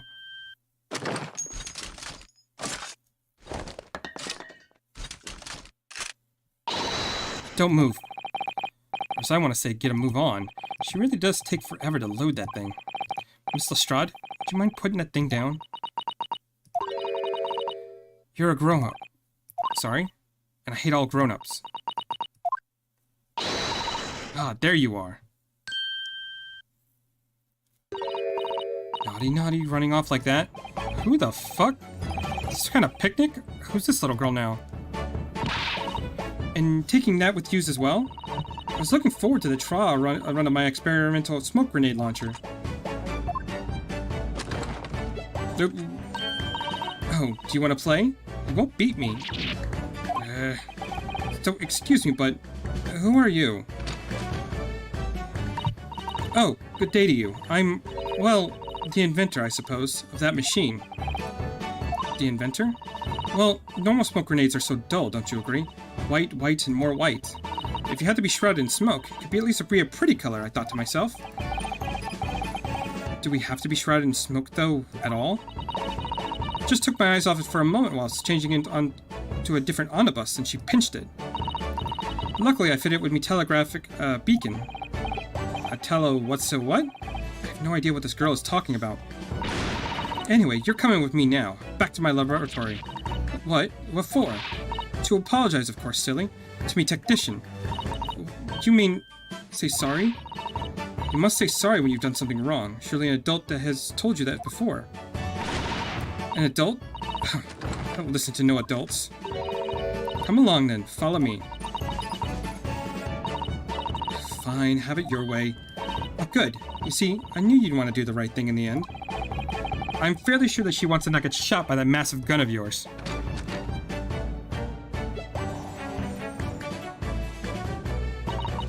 We'll be leaving now then. Bye-bye. I'm so sorry for all the fuss. She was a lively one. Well, I think perhaps we ought to be on our way now too? Yes, you're right, but where to? Oh, we haven't had time to find a place to stay. No sooner had we arrived in London, we had to rush here. All our traveling cases are still with the bailiff. I was originally planning to spend today in search of lodgings, but this late hour of the day, I'm afraid we may be out of luck. Don't worry though, I have a plan. If worst comes to worst, I heard of a lovely park where we can spend the night. Please tell me you're not thinking of McGillid Park. I know it may be a little chilly at this time of year, but our youthfulness will see us through. I'm not sure about that. I think a midwinter London night would freeze a young person solid just as easily as an elderly one. Oh dear. Doesn't sound agreeable. Now I'm starting to regret turning Mr. McGillet down. 1,000 guineas might have paid for a lovely warm room, or mansion. And so, the trial to determine my worthiness of a study tour was over by the end of our very first day in London. However, as we were soon to learn, there were more trying times ahead, just as the Reaper of the Bailey had warned. The case was far from over.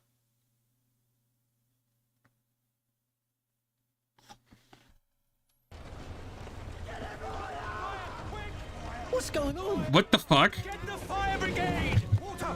Bring water, quick! What? How did this happen? I don't know, sir. By the time I got here, it was already engulfed. No one was supposed to be allowed in here before we started investigating. What the fuck? No. Oh, good God. There's someone in there.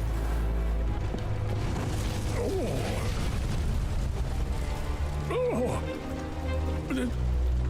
this can't be.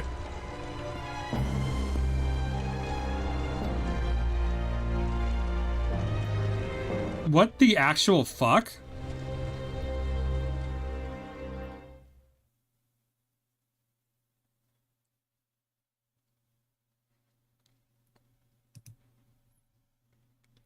Oh, I can't end on that note.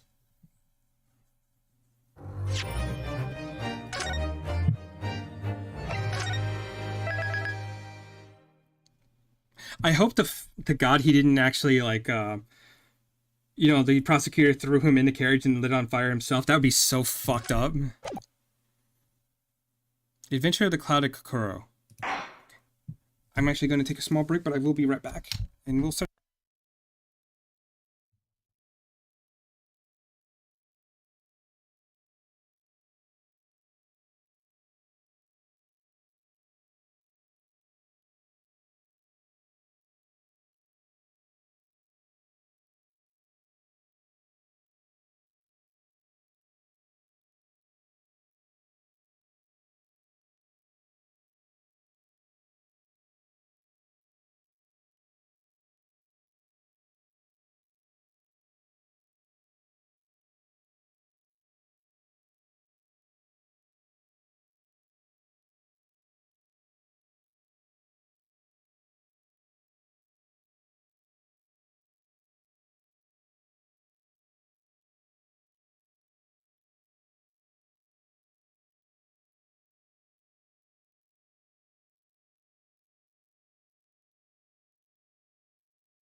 Okay, so the adventure of the Clouded Kokoro.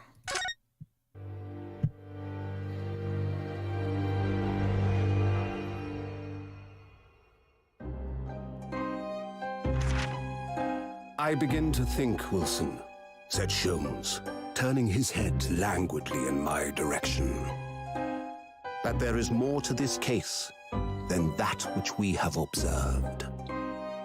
Indeed, that there may be another part to this story that we are yet to discover. His eyes wandered, following the steam rising from his cup of herbal tea, leading him to the distant memory of that snowy evening. To the young lady collapsed on the pavement along Briar Road, and to the knife in her back. Lit in the soft glow of gas lamps, a most extraordinary scene had been set. And under the cover of a light fog, the curtain had risen silently on the insoluble mystery of our invisible killer.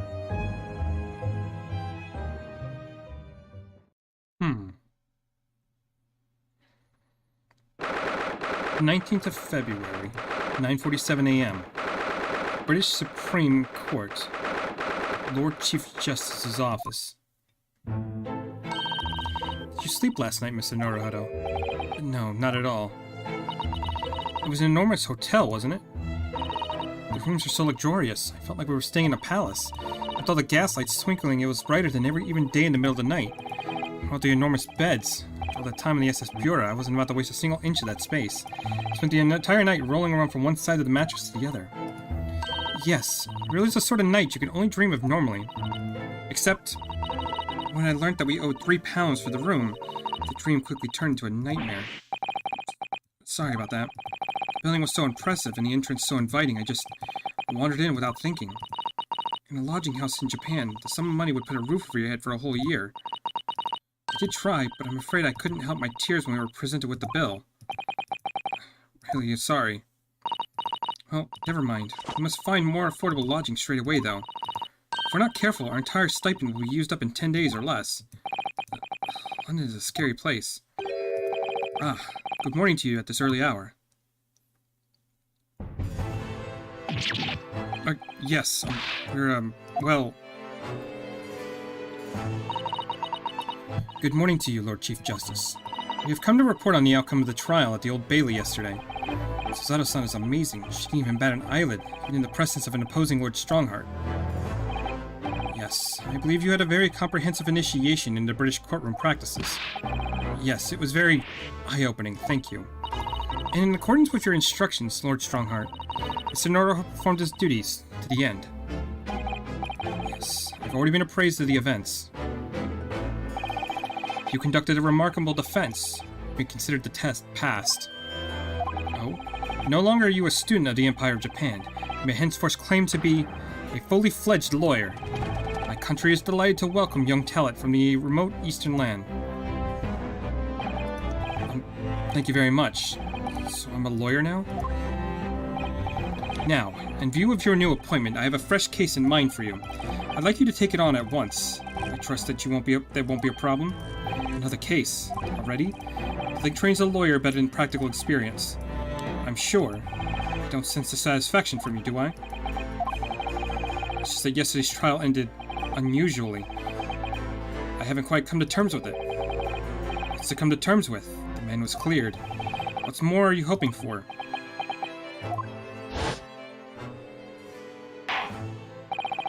Culpability of the defendant has not, at the present time, been established by the court. Consequently, the jury will not be required to proffer judgment. Well, Lord Von Zieks, it has been a pleasure, so it has. And as for you, my dear fellow, I couldn't have asked for a better defense.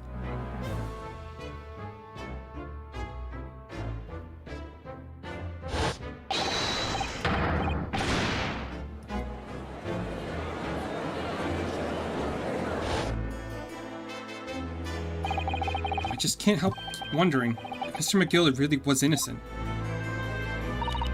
Mr. Naruhodo, it's just that I never managed to ascertain the truth. And then the trial ended. Well, you need to let it trouble you for a second longer. Sorry? What do you mean, Lord Strongheart? Magnus McGillid passed away immediately following the trial. No. What? Mr. McGillid is dead?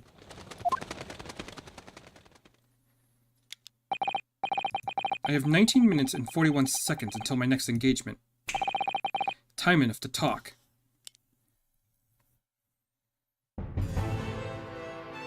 Well, yeah, tell us what the fuck happened. I don't understand. What happened? How could he be dead? After the trial concluded yesterday, there was a great commotion in the Old Bailey.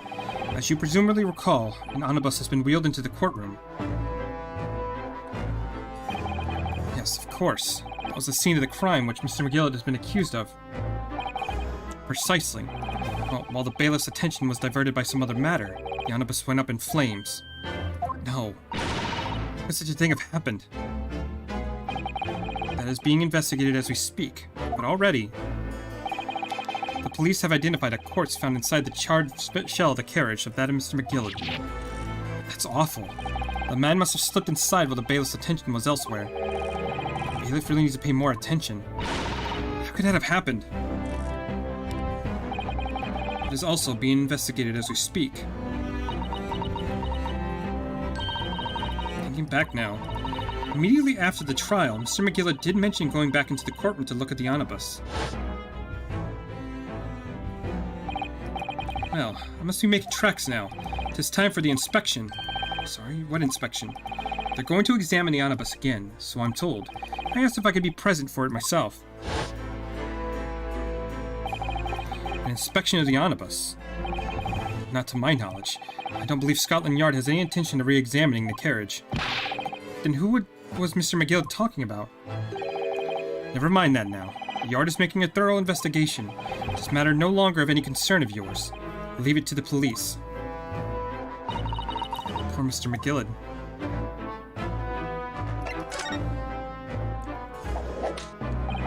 So, how'd you find your first taste of our country's Supreme Court? Well, I don't know. I mean, it was... wow.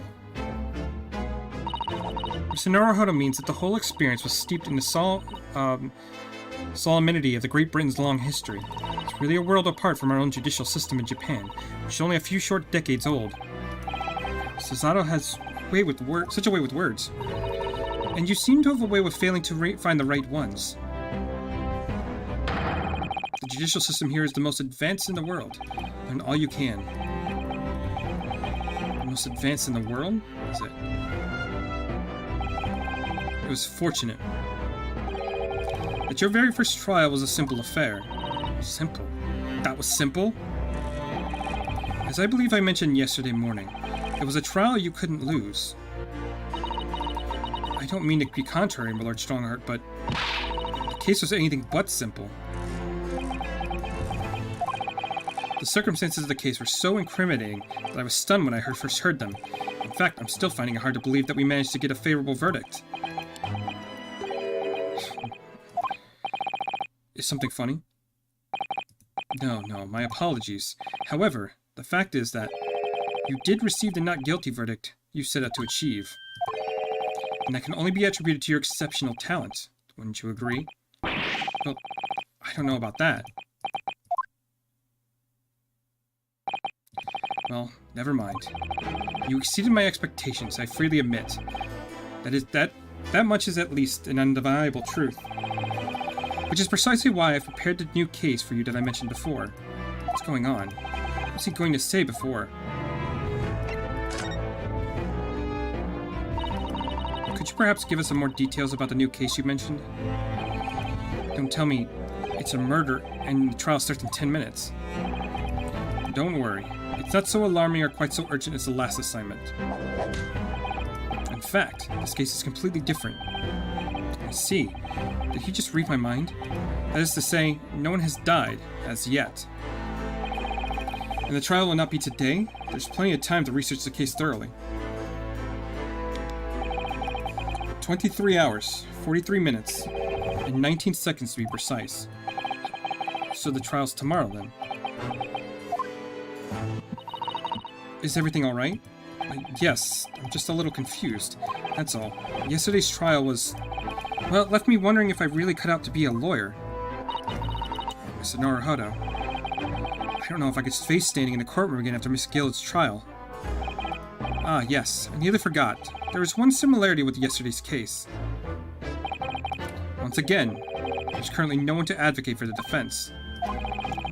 If the situation remains unchanged, the trial will start tomorrow with the defendant unrepresented, and if that happens, I need not remind you of the inevitable outcome.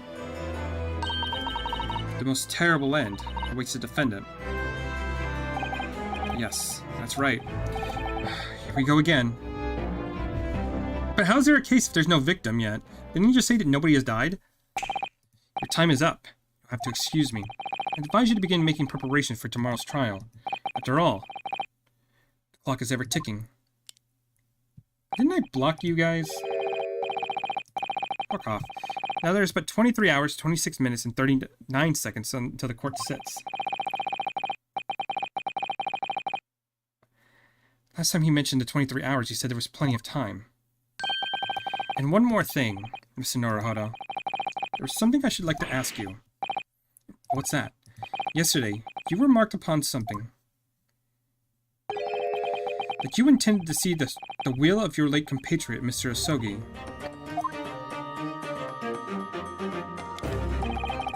I'd be interested to hear what exactly you mean by that. Inside 34 seconds. Oh, well, Tazuma always wanted to say, you see. He wanted to learn how the greatest justice system in the world works so he can change ours in Japan. And now that he's gone, I'd like to work towards that myself. And there's another thing. Oh. Another thing? Continue. On the way here, on the steamship, he said something to me. There's something very important that I have to do. Something very important? And what's that exactly would that be? He never had a chance to tell me. I suppose he would have done if we made it to Great Britain. You're out of time. Well, thank you for the enlightening discussion. Mr. Naruhodo, what's all this about? Mr. Asogi never once mentioned anything of the sort to me. I urge you both to focus your attentions on the matters at hand. I've taken the liberty of summoning the police inspector in charge of the case. He'll be able to appraise you with the details. How long has he been there? So, I wish you the best of luck, and bid you farewell.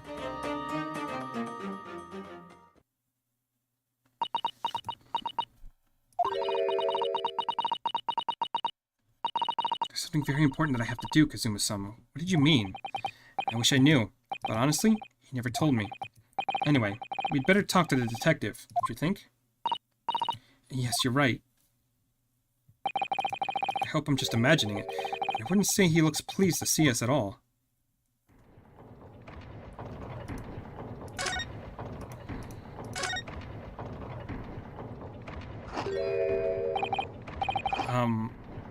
Could we trouble you? What do you think? Lovely weather, isn't it? What's the weather got to do with anything? Listen to me, you young Japanese upstart. Some flippery about the weather doesn't get every English gent eating out of your hand, you know. But Suzato-san told me it was foolproof. I'm a busy man, a very busy man. It's a crime scene to investigate, and I'm here to give you the likes of you a talking to. Oh, I'm ever so sorry. Can you imagine what the other officers there will be saying? Haven't seen Gregson anywhere, have you? Nah, he's too busy with the bigwigs these days. And all because some bumpkin who's here on a jaunt from a country I've never even heard of. Hear that ripping sound? That's my reputation to the yard going to tatters. There's no need to rip us apart as well. I don't believe we've been introduced. This is Mr. Ryunosuke Naruhodo, a defense lawyer. Huh? It's a pleasure to make your acquaintance. I'm Mr. Naruhodo's judicial assistant, It's lovely leather we're having today, isn't it?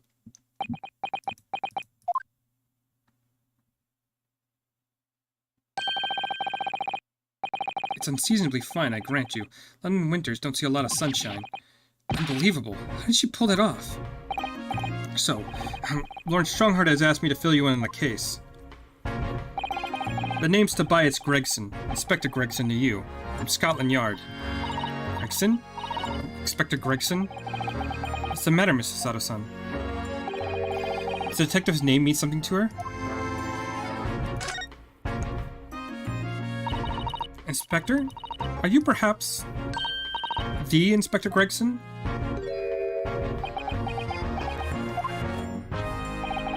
You're acting like you know this man, Mr. Sato, but he's a London detective. Oh, I do know him. Very well, in fact. Very well? Yes, he features prominently in the adventures of Herlock Sholmes. And that publication? What's it called again?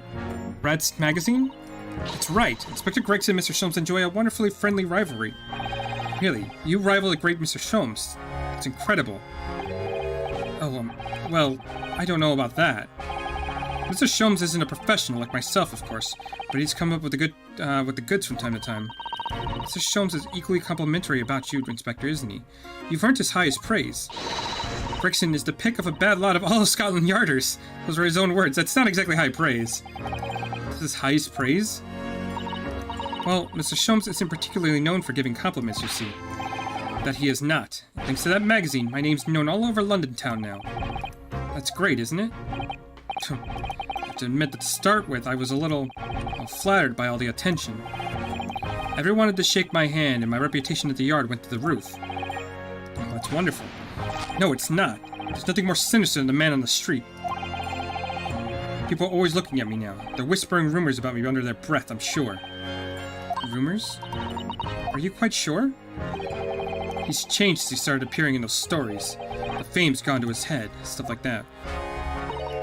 Gosh, do you really think people are saying such mean-spirited things about you? Like I said, they whisper, so I can't catch exactly what they're saying, but I know what folks are like. I'm sure that's what they're saying. As sure as eggs is eggs. I get the feeling this detective could be very hard work.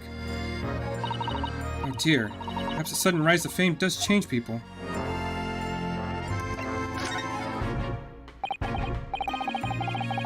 So, about the case that Lord Chief Justice mentioned before. Nothing to tell, really. As far as we're concerned at the Yard, it couldn't be simpler. Oh dear. That probably means that as far as we're concerned as lawyers, it couldn't be more complicated. I wish you were wrong about that, but I have a nasty feeling you're right. A young woman was walking along the pavement on Brer Road when she was stabbed from behind. Unfortunately, it wasn't fatal, but she's still laid up in the hospital unconscious. That's despicable. What sort of coward would attack a poor woman from behind? I suppose you had finished whoever it was off with the Susato takedown, would you? That is neither here nor there, Mr. Naruhodo. Brace yourself, Ryunosuke. You've angered her now.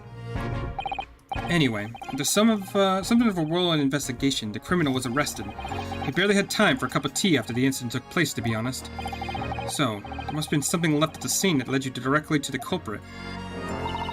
Or perhaps a reliable witness who recognized the person in question? Let me stop you right there. You're wasting your time on that one. Sorry? There's nothing you can do. There's no way to help the bloke now. Why ever not? Simple. The prosecution has been assigned to the trial tomorrow as Lord Baron von Zieks. Oh, sounds like you've heard of him then. Oh yes, we're very familiar with Lord von Zieks. Believed to be the harbinger of death itself. The Reaper of the Bailey.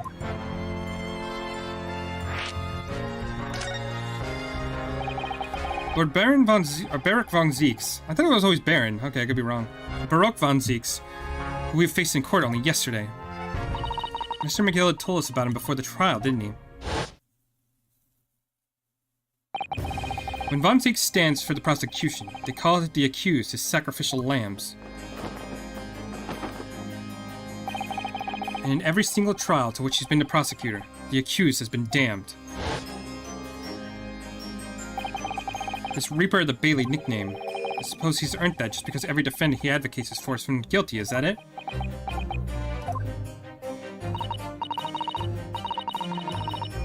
Well, if that's the case, we should inform you, Inspector, that in yesterday's trial against Lord von Zieks, Mr. Naruhodo secured a verdict of not guilty.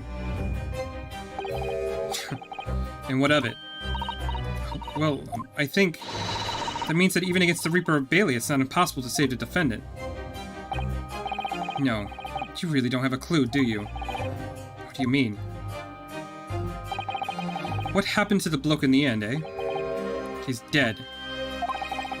Magnus McGillett Came up a cropper and then omnibus when it went up in flames. You can't really say you saved a defendant, can you? What are you saying? Look, if Von Zieks can get dirt to stick on everyone, he'd be a miracle worker. But that's not how it goes. He doesn't work miracles. He works magic. Black magic. I'd have a good long think about that if I were you. Are we really supposed to believe that?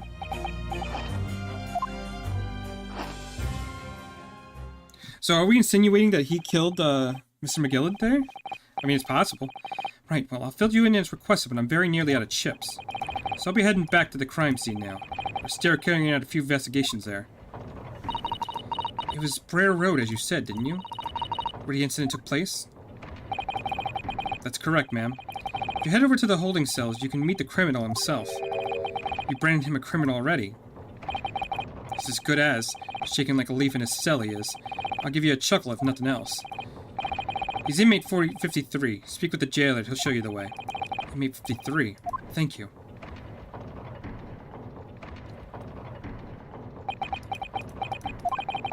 So, there's no helping anyone against the Reaper of the Bailey, they say.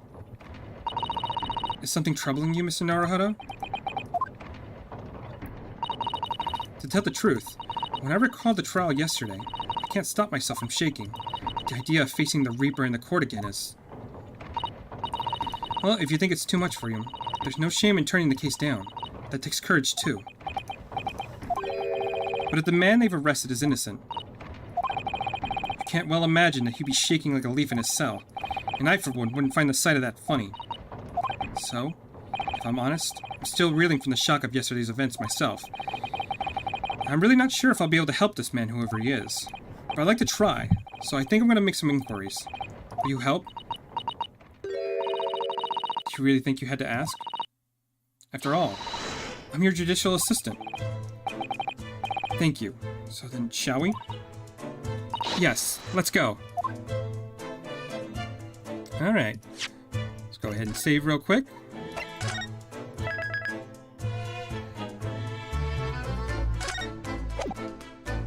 Let's see where this goes. So first things first, do we go to Blair Road or prison first? I think we go to the prison first, maybe see what he's up to.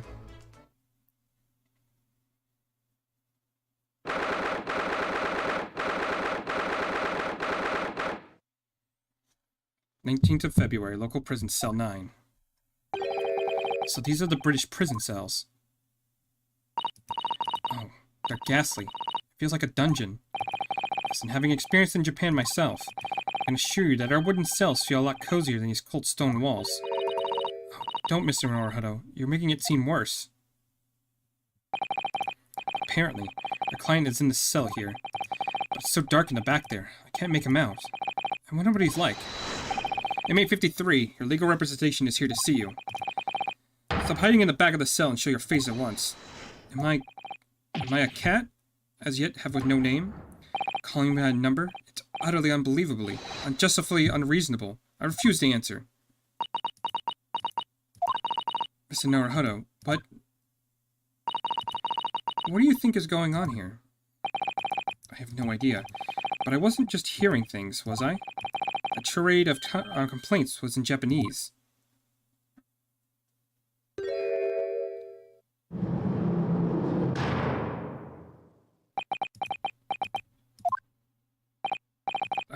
Excuse me, but shh, quiet. They're all around, hiding. I know they are. They're watching, listening. Even now, I can sense it. Right. So, can I ask you, who exactly... There you are. You have to curse me, you've come to curse me, haven't you? Don't try to hide it. You're a ghost. A ghost? What the fuck is going on? We mean you no harm, prisoner-san. Are you... Japanese by any chance?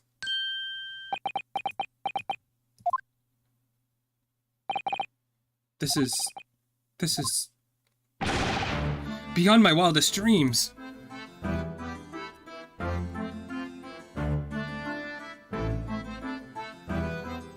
Well, I got him to calm down at least. Forgive me for that outburst before. I'm so sorry. Oh, it's fine. I'm just a little surprised, that's all. Imagine it. It's been 12 long months since I left my hometown, and here I am, in a frightful fix in a foreign land. So hearing the sweet, sentimental tones of a compatriot's voice here in this damp, dark hellhole was a most monumentally moving moment. That is some alliteration there.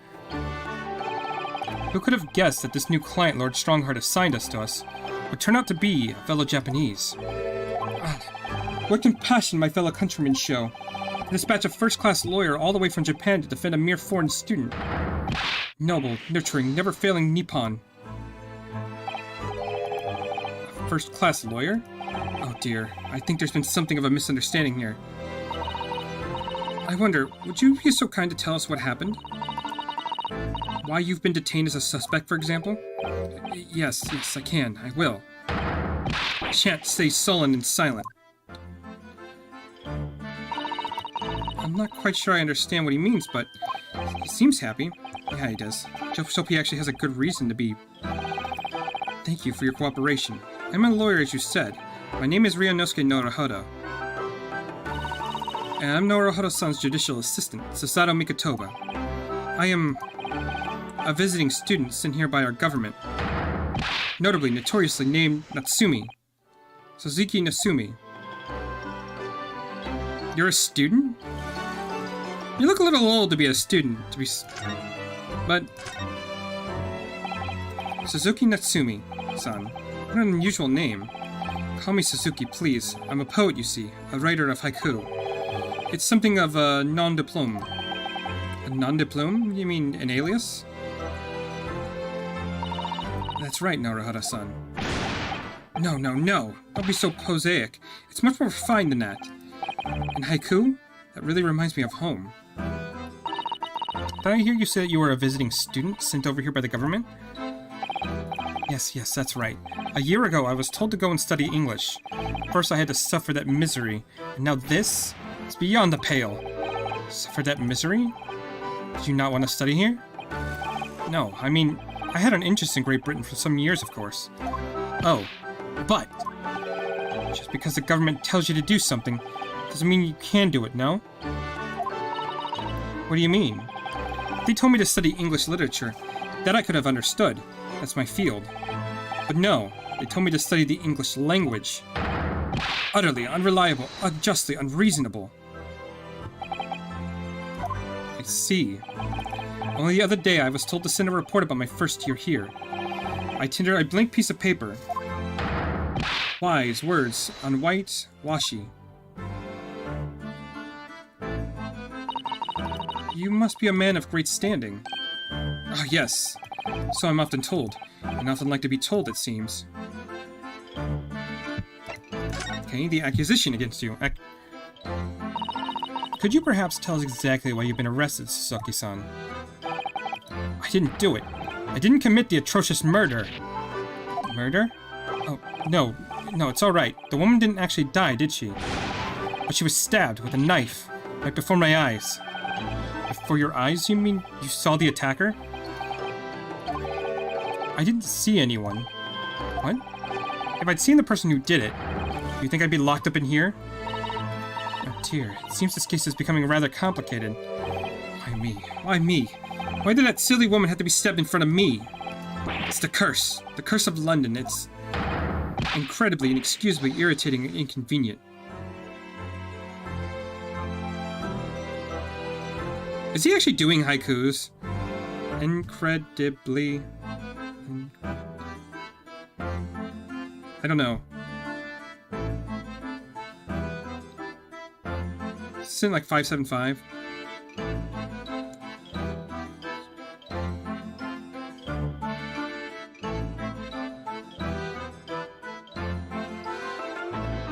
I don't know.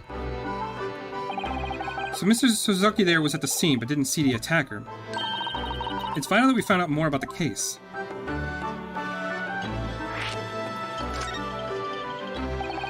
It was an accursed evening, just as the snow had started to clear and heavy with fog. Been to the bookshop to buy some books when I was on my way back from the accursed lodgings. I'm sure the bookshop was accursed too. So I was walking along that accursed pavement. I could make out the sole silhouette of another ahead of me. A woman wearing a green overcoat she was. And when I went to take her, she suddenly let out a little scream and collapsed into cold hard slabs of stone at my feet. How terrible. I called out to the woman, but she didn't move. It was like a ghostly, ghoulish, grim graveyard. Slight exaggeration there, perhaps. I was terrified. I had to get away from there. So I ran, as fast as my legs could carry me back to my accursed lodgings. That's not good. They'll say it was shameful, I know, to run away like that. Tell me, Suzuki-san, was the victim an acquaintance of yours?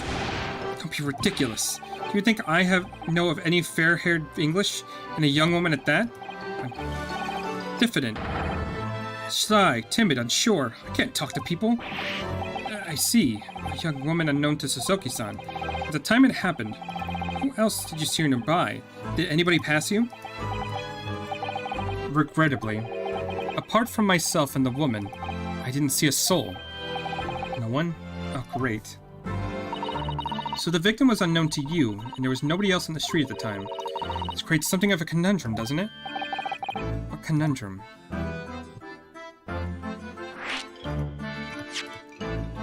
just need to see something. People. Rikitova, 52. Tobias Gregson's 44. Itsumi is 33. I mean, it's not unlikely. What do you mean, Suzato-san? What is the conundrum?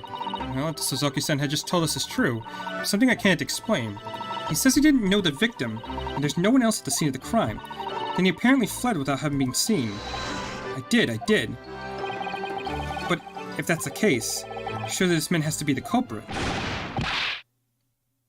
Well, no, the question isn't that, it's how is he in a cell? Because there's no witnesses, right? So how do they pin him? What did you just say?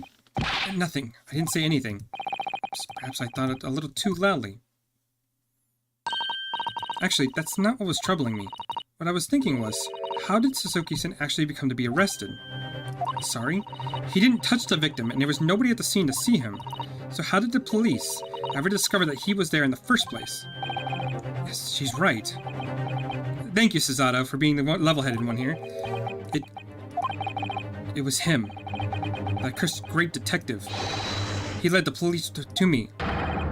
Of all the bad luck. A cursed great detective? Could it be? I'll never forget that man's name as long as I live. With his hotly laugh and his self-proclaimed greatness.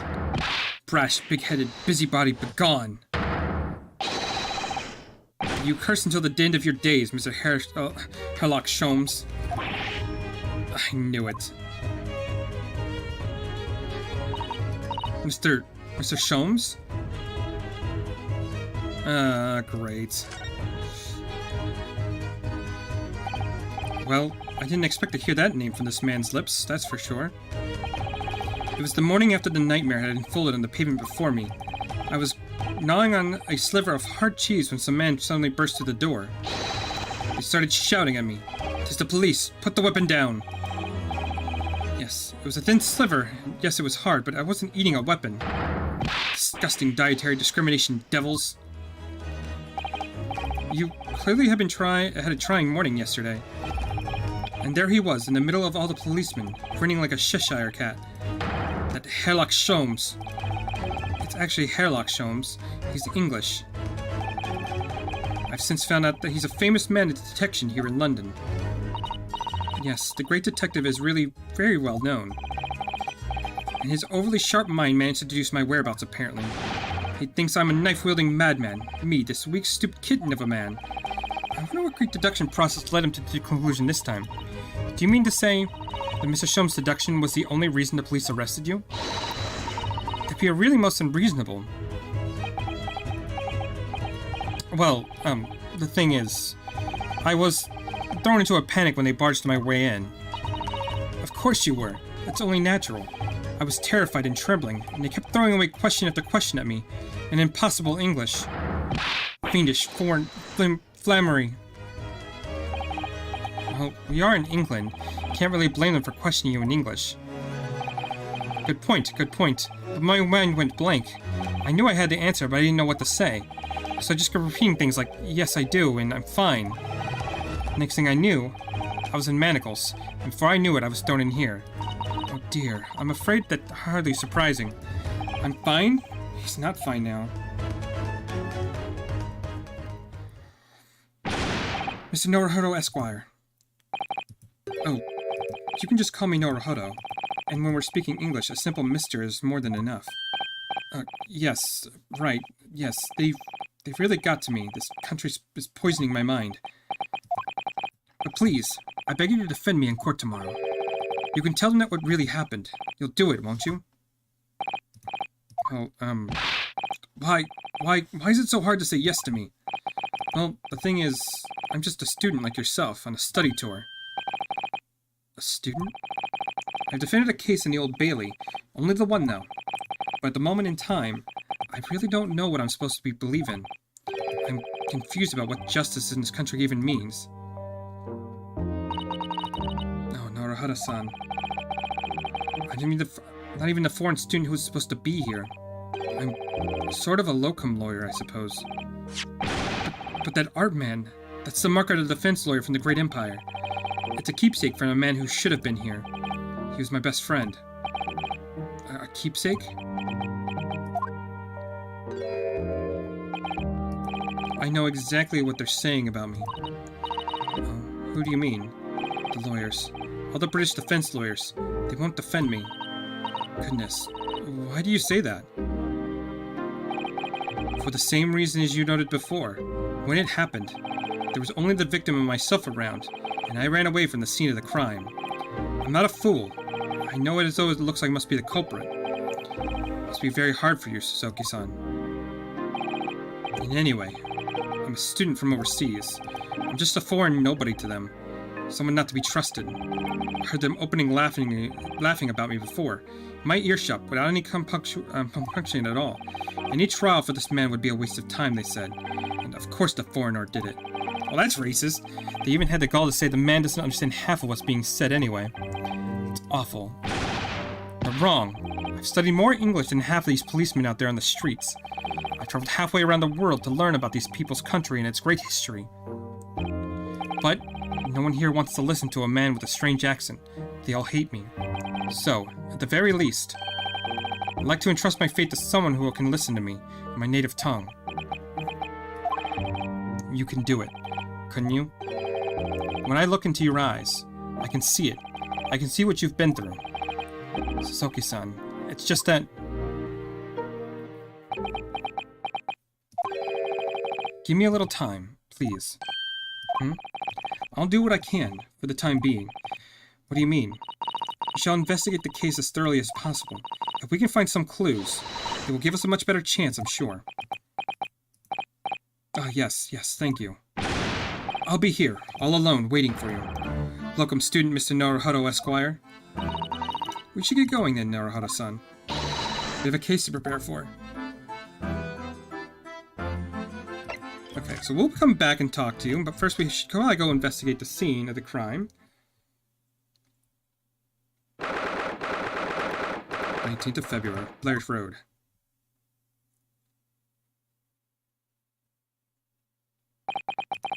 So this is where it happened. Blair Road. Look, Mr. Naruhodo. Look at this regulation metal helmet. It's unmistakable. The men of Scotland Yard are here. They're investigating as we speak. That is their job, you know. Mr. Naruhodo, to see one with my own eyes. They're often depicted in the adventures of Herlock Sholmes, but I never dreamed it.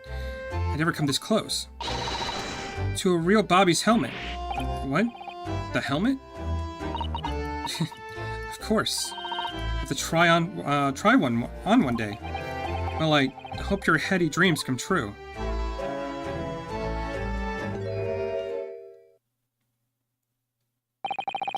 What's the Japanese delegation doing here? Oh, Inspector Gregson. This isn't a tourist trail, as I'm fairly sure you're well aware. Yes, of course. We're here to investigate. So you've been to the holding cells then? What do you make of the criminal? He's not a criminal as you put it, Inspector. He's a suspect. We'll see about that. Japanese like to stick together, I suppose. God damn. Well, do what you will. Doesn't bother me.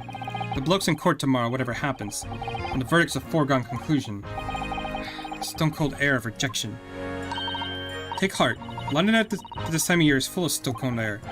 That makes it worse somehow. Okay, let's talk to him first. Tell me about Scotland Yard, Inspector. Ever since I read about it in the Adventures of Sherlock Sholmes, I've been fascinated by the place. The Yard? It's the most sophisticated policing organization you'll find anywhere in the world, ma'am. Oh, and you know, I've always dreamt of wearing a real Bobby's helmet. It does make them look the part, seeing the policemen with their helmet on. You certainly get the sense that this is a man who will take no nonsense in his line of duty of protecting the city. Ah yes, doesn't he look wonderful? Being a Londoner Bobby is hard going, I can tell you. Oh, really? First thing in the morning? You know what he does? He goes around and rouses all the laborers on his beat so they can get off to work. What? He wakes people up? Yep, raps on their windows with a long pole. Did it myself going back a bit. No idea. The Bobby works for the people of the town. It's just another one of his duties. After that, he starts tirelessly patrolling the streets all day long. He has to cover 20 miles a day. That's the regulation distance. I can't really imagine how far that is, but it sounds like a long way. Let me see. 20 miles, that's approximately the distance of Tokyo to Yokohama. On foot? That's definitely taking a thing a step too far. It's not that bad. When it gets dark, of course, he has the important job of lighting all the gas street lamps. Oh my, I suppose in between all those duties, Bobbies are expected to investigate cases as well. And chase after criminals trying to evade the law. I'm not sure you could call it in between exactly. More alongside, but yes. They're expected to handle those jobs as well. We have men keeling over from time to time, I admit. I always dreamt of wearing one of those helmets, as I said. With a heavy heart, I shall relinquish that dream to you, Mr. Naruhodo. Your heavy heart will be on my heavy head if you do. About the case. It happened around 5 in the evening, 2 days ago, just there on the open bit of pavement. The victim, a young woman, was stabbed with the blade from behind. Is it right that the lady is still unconscious now? You mentioned she's being treated in the hospital. I never said she was a lady. Truth is, unless she comes around pretty smartish, I won't be able to find out much about her at all. So it means we haven't been able to take a statement from her, of course. Here's a map of the local area I happen to have on me. You can take it if you want. Really? Are you sure? It's Yard policy to give lawyers defending suspect the odd bit of information to go on. I haven't actually accepted the job yet, but still. Thank you, Inspector. We'll gratefully accept it. Anyway, as far as we know, there's no one else on the scene other than the victim and your fellow countrymen. So who did it, do you think? Not much of a head-scratcher, is it? Well, I know Mr. Natsumi is also claiming not to have seen anyone else around, but just because he didn't see anyone doesn't mean we can be sure that nobody else was present. I'm sorry to tell you, we most certainly can be sure.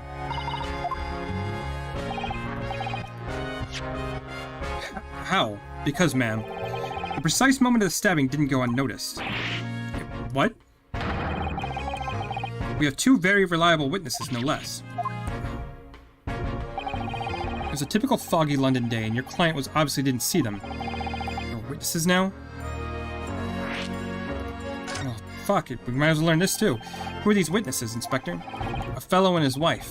The man is one of the most reliable and respected citizens of all... He's a policeman, isn't he? He's a copper from Scotland Yard. Yup. A policeman? That might change things. And this policeman just happened to be there at the exact moment the woman was attacked. What's peculiar about that, ma'am? Part and parcel of being a Bobby, catching them banging the act and all that. Do you think it might be possible for us to ask the policeman a few questions? Be my guest. You can ask him what you like. In court tomorrow. I've no doubt he'll be summoned as a witness. So that give you something to look forward to.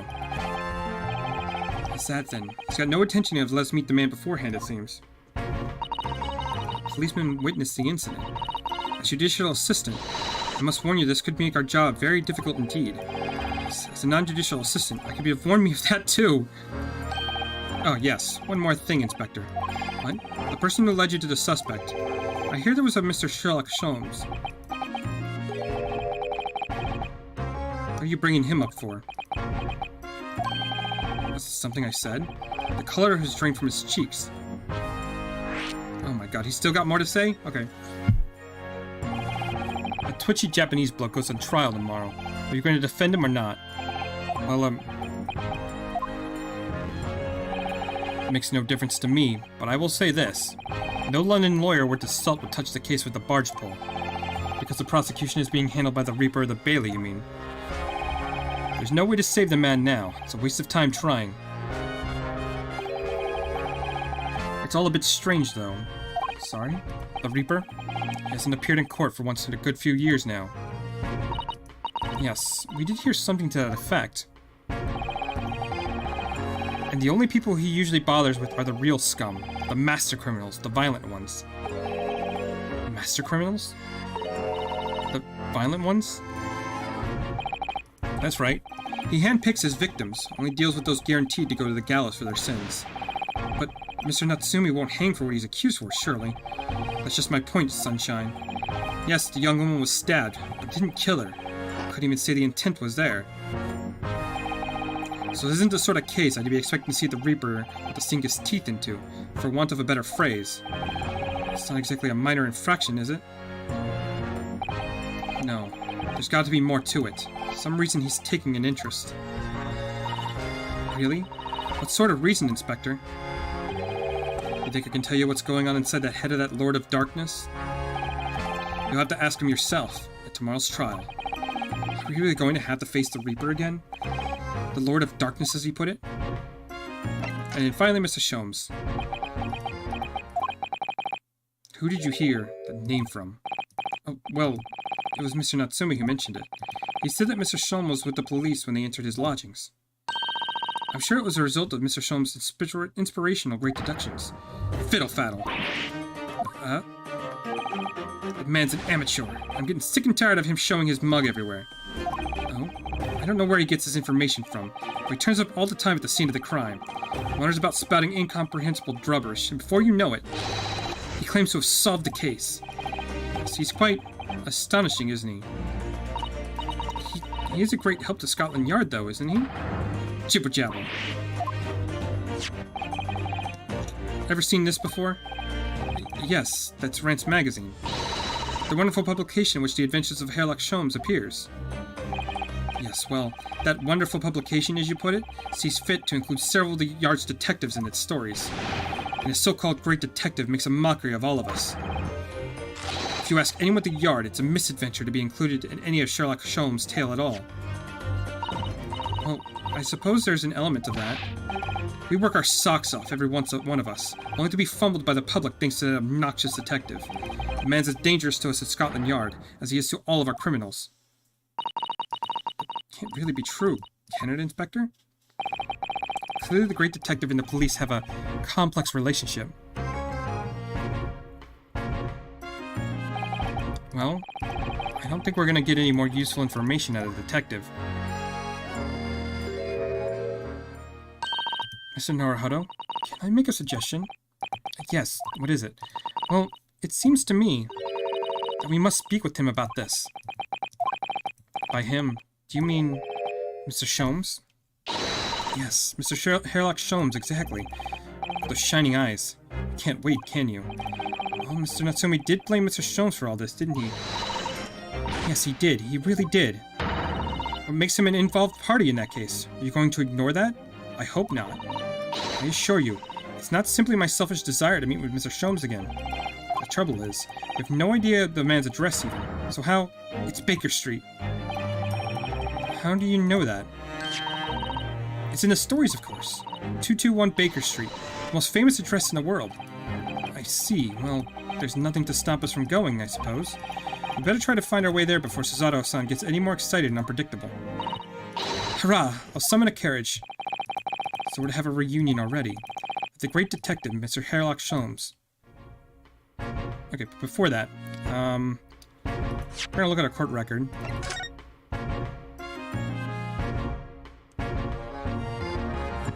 Okay, so this is where the victim was.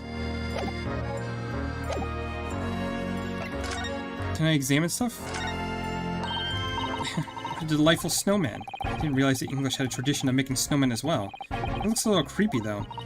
Oh, it has a scarf, look. You need one if you're out in this freezing cold all the time. I wish I had one. I'm afraid our budget is somewhat frozen at the moment, too. We certainly can't afford a scarf. I'm sure the snowman here won't miss his, but the person who made the snowman certainly would. Yes, I know, you're right.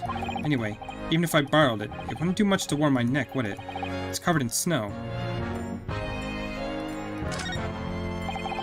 Investigated thoroughly, but I couldn't find anything out of the place. Really? Oh, shit.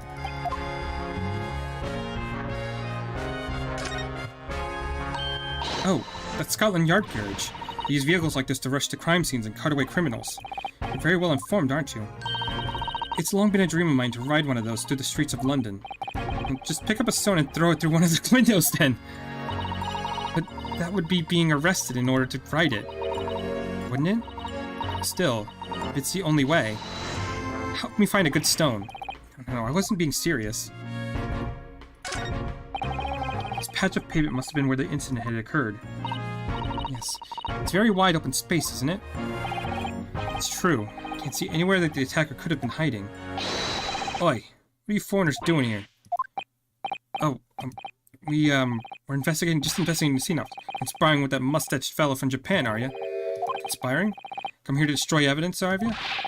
Get out of here before I give you a hiding. Go on. Shoot us away just like rats.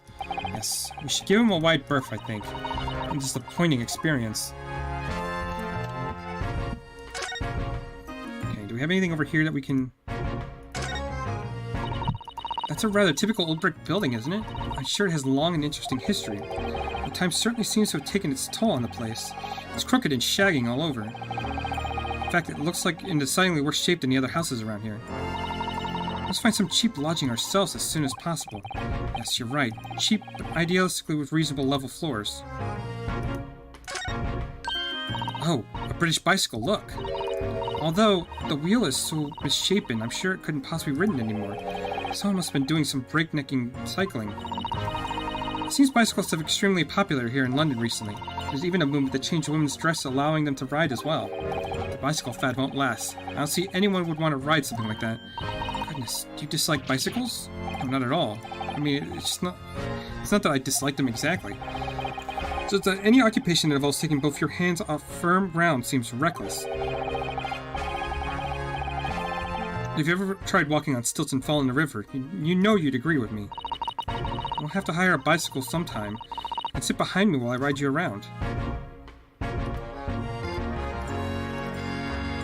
Oh, yeah, there's two. Oh, look at the windows of the building there. Okay, that's weird. Why is that bricked up? Are you sure they're windows? Yes, but they're filled with bricks. You're right. I wonder why. Perhaps it's an empty property where nobody lives at the moment? There's smoke coming out the chimneys, though. Oh dear, everything seems very foreign. There's so much we have to learn about this place. That's really weird. I was gonna say, like, the fence was a little, fucked. I didn't even notice the windows.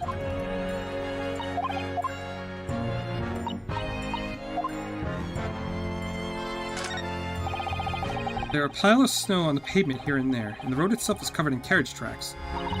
It seems carriages often travel down Blair Road. It soon disperses all the snow. I sent one over when I was walking down the pavement earlier. It seems like it would be far safer to walk on the road instead. Oh, but you're rather small, Mr. Naruhodo, and dressed all in black. I'm worried coachman might not see you, and you could be flattened by horses. Thank you for the rather small concern. Anything else to take a look at? I don't think so, so we're going to go ahead and move to another location. Home Sweet. Go ahead and check that out.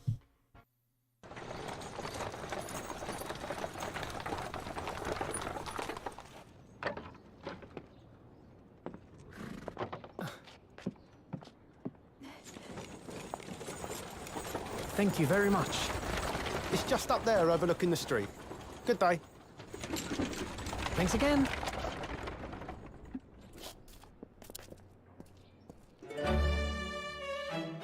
This is it. The residence of Mr. Herlock Sholmes.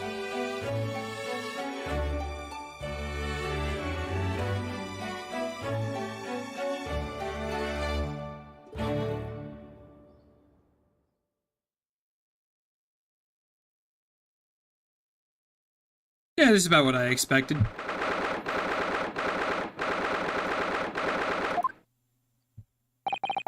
So this is where the great detective makes his living. Feels surreal to be here somehow. It is described as in the stories, Mr. Sato. Is it as described in the stories, Mr. Sato? Sato-san? Many famous cases have been solved here in this very room. Oh, I suppose they must have been, yes. I've never read the stories, so it's hard to get quite as excited about it as the chief seems to be. Detective chases the villain relentlessly as he disappears into the fog down the unlit London road. Oh, the thrills of it, the romanticism. Can't you feel your heart thumping in your chest? Can't you, Mr. Naruhodo? Oh, I suppose I can, yes. So, if you don't mind... I'll just stand here and suck up the atmosphere for a little while. Please, don't mind me. She's obsessed. Well, it looks like our detective friend isn't home at present. Excuse me, is anybody home? Oh, do we have a visitor? Ah, it's you again. Ah, is it a big new case for Mr. Sholmes? Hello. Wait, aren't you... Oh, how rude of me. I'll go and make some tea at once. I'm sure it's the same girl. Mr. Sato, did you see the girl who was just here? Ah, yes. It's truly extraordinary.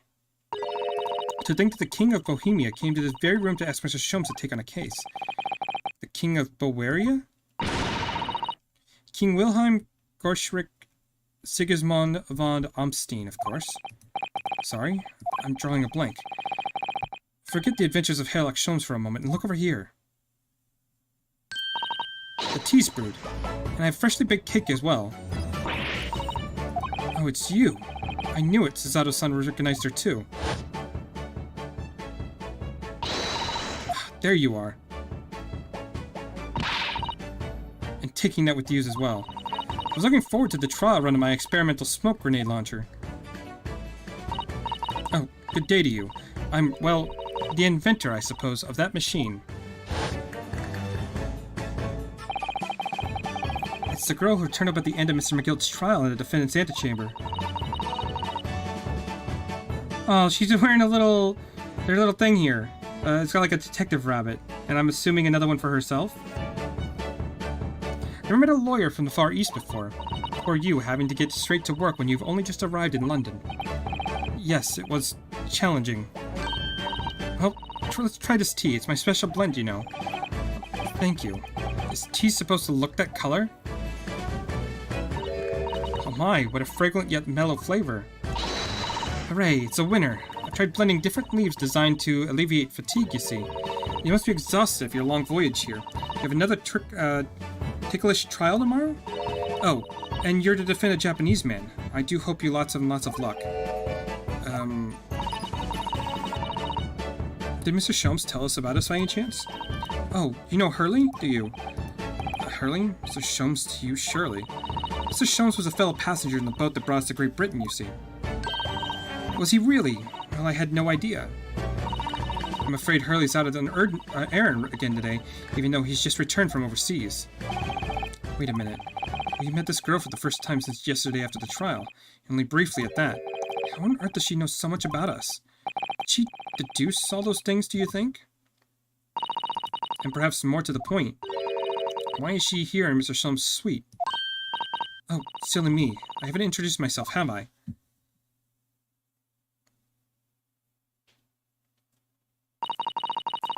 It's a great pleasure to meet you both. My name is Iris Wilson. I live together with Hurley. Iris, is it? What a lovely name. What? What's the matter? No, wait. This can't be. Did you say that your name is Wilson? What's the matter with Susato-san? Why is she so flustered all of a sudden? Yes, that's right. And what are your names? Oh, I am Ryunosuke Naruhodo, a lawyer from Japan. Oh, sorry. I'm Mr. Naruhodo's judicial assistant, Susato Mikotoba. It's wonderful to meet you. Lovely. Susie and Runo. Got it. Susie and Runo? There's more to this girl than meets the eye. So many questions to her. I don't know where to start. Yes, and so do I. Okay, let's see what she has to say. Yeah, about yourself, please. It was you that we ran into yesterday, wasn't it? At the Old Bailey? Yes, that's right. You were ever so helpful. Thank you so much. No, not at all. I'm so sorry we couldn't have been more welcoming. Though at the time, we did have a rather large gun pointed at us. Like this? Take you back now. You left with Miss Lestrade in tow, didn't you? Ah, yes, that awkward witness, Gina Lestrade. Oh, Ginny? Yes, she's a professional pickpocket. So we found out. So it's very naughty of her to pinch my invention like that. Are you referring to the trial-disturbing gun-like contraption? Exactly, so I followed her, you see, to get it back. Perhaps I should think about fitting a self-destruct mechanism in my inventions.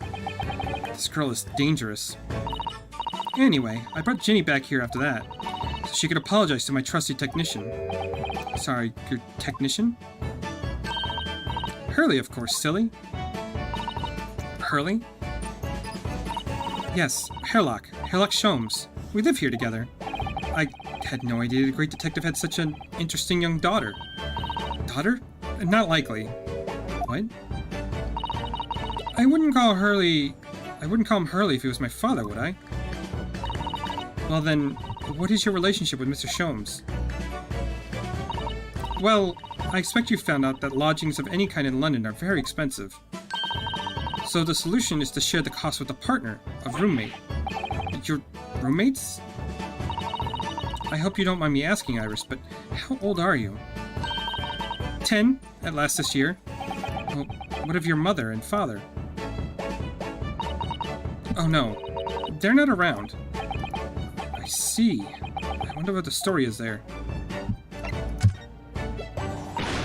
Ah yes, there's something I must ask you. Of course, go ahead, Susie. I'm a very great fan of the adventures of Herlock Sholmes, and... Oh, you have a copy of Rance magazine? Yes, I've read every issue. It's delivered all the way to Japan on a ship. Oh, that is so exciting! My stories are being read on the other side of the world. My stories? That's right. Hurley is always solving such amazing cases, you see, and he tells me all about them. They really are quite fascinating. It'd be a shame if I were the only one to ever heard them, don't you think? Goodness. Last night, he was telling me all about the new case he had just solved on a steamship traveling from a faraway island. So I was just in the middle of typing up the manuscript for the next issue before you came. So you're the author? Okay, so the doctor from before is just a coincidence? Yes, I'll let you in on a secret if you'd like. I'm going to call the latest adventure The Speckled Band. The Speckled Band? That's certainly very familiar. Of course, I always change one or two details in the stories here and there. This time, I had the idea of making a venomous snake be the cause of all the trouble. Oh, that was Mr. Sholmes' first thought as well, actually. Yes, and of course I know that a snake might not be a credible fit for the facts of the case exactly, but it's a story. Some poetic license is justified to make it more thrilling, I think. Don't you? So you mean to say... Are the stories about Mr. Sholmes that are published in the Rance magazine all written by me? Yes, on my wonderful and very modern typewriter. But all the stories I've ever read.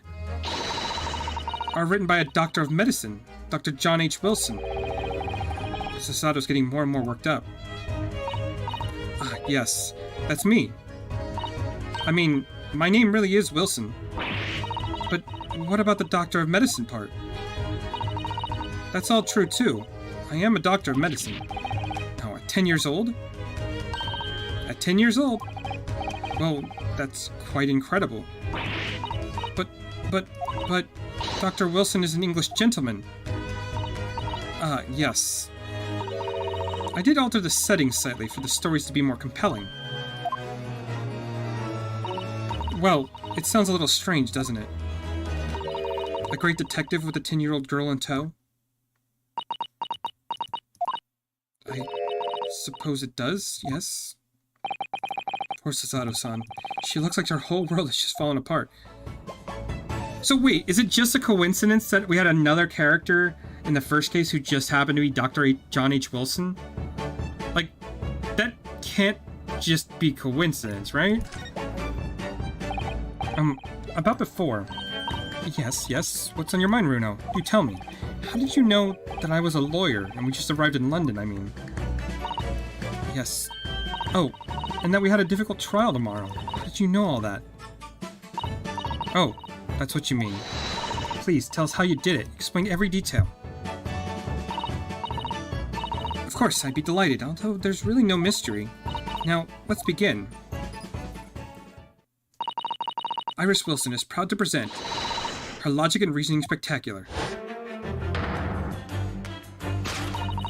First of all, I already knew that you were a lawyer, Runo. After all, I met you yesterday at the Old Bailey in the defendant's antechamber. But you also said we only just arrived in London. How did you know that? I observed a passport and traveling ticket protruding from your breast pocket. Oh, so I was reasonably confident that you must have only just arrived from this country. And on top of that, you accepted a case against a particular prosecutor, telling me that you were unaware of London's court affairs. The Reaper of the Bailey. And walked right into that one, didn't I? And I noticed a red ink stamp on the back of Susie's hand. You've been given that you visited the local prison to meet with the suspect, weren't you? Earlier today. Ah. They use those stamps to keep a close eye on the comings and goings, you see. I didn't realize. And a red stamp is only used for people visiting foreign inmates. So, that told me that even though you had only rested to conclude the trial of Magnus McGillen, the two of you had already caused to visit a foreign inmate at the local prison. However, neither of you are wearing a particularly sad expression on your face, so I concluded the prisoner was unlikely to be a friend or relative. That led me to believe you must have accepted a new case. I see. But how could you have known that the trial is tomorrow? Well, having barely been at home a few hours yesterday, Hurley solved yet another case. It obviously amused him. He told me I'd caught a Japanese man who was bawling and trembling. A Japanese man? Well, clearly that must have been Mr. Natsumi. Now, Runo has that fancy Japanese sword. And I think your outfit is called a kimono, isn't it, Susie? Well, anyway, it was clear to me that you both came from Japan yourself. So put two and two together and decide you must be defending the Japanese man Hurley caught. And there's no one conclusion those facts can lead me to. You both came here to ask Hurley about the case. There's a note on the mantelpiece that says a man's trial will be tomorrow. Hurley is always stabbing his notes with a knife, you know. He is silly. And that's all there is to it, really. Thank you for listening. I'm Iris Wilson, and that was one of my great deductions.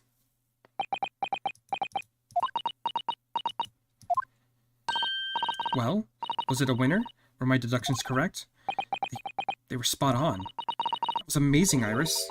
Truly a great deduction. You even managed to ascertain something of Mr. Sholmes' delivery. Oh, well, I was just copying Hurley's style for that. This is really good news. You could tell us all about the case involving the Japanese man. You will, won't you, Iris? Please? Okay, well, I got a couple more minutes and then I'm gonna have to call it, but, sure, well, that's this. So yesterday Mr. Sholmes apprehended the Japanese man you were saying. Yes. Hurley had just arrived back in London after a sea voyage, but the people were waiting for him at the railway station to take him directly to the crime scene. The great detective is a popular man, it seems. Apparently a woman was stabbed in a quiet street somewhere in town. There were witnesses who had seen a short, shifty-looking, stooped man running away from the scene. A short, shifty-looking, stooped man. Mr. Natsumi, beyond any doubt. Suzuki said that he didn't see anyone else at the street at all, but it seems there were witnesses after all. Hurley used his great deductive powers to determine the man's address. It was a lodging room very nearby. He went directly there with the police, and where did they find? A short, shifty-looking, stooped man shivering in fear.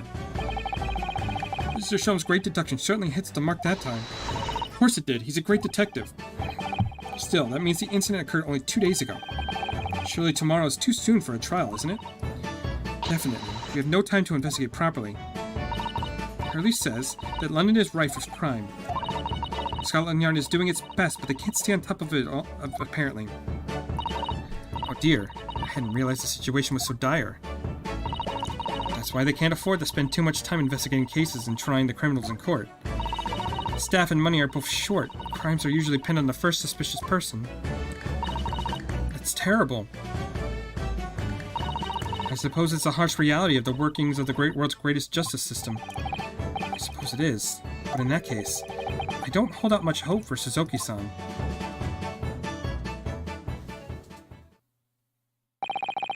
Thank you for answering so many of our questions, Iris. It's been very informative. Oh, you're most welcome. It's so much fun. Do you happen to know where Mr. Sholmes is at the moment? As you guessed, we'd like to speak with him, ask him some questions about this case as well. Well, I suspect Hurley is still investigating the scene. Of the case involving Mr. Natsumi, you mean? Yes, Mr. Natsumi. Hurley said he was going to the man's lodgings. If you leave now, you'll probably catch him there. Iris, do you know where those lodgings are? Well, I imagine the police are still investigating the scene of the crime themselves, aren't they? Did you happen to come across a detective by the name of Gregson when you were there? Yes, we know Inspector Gregson.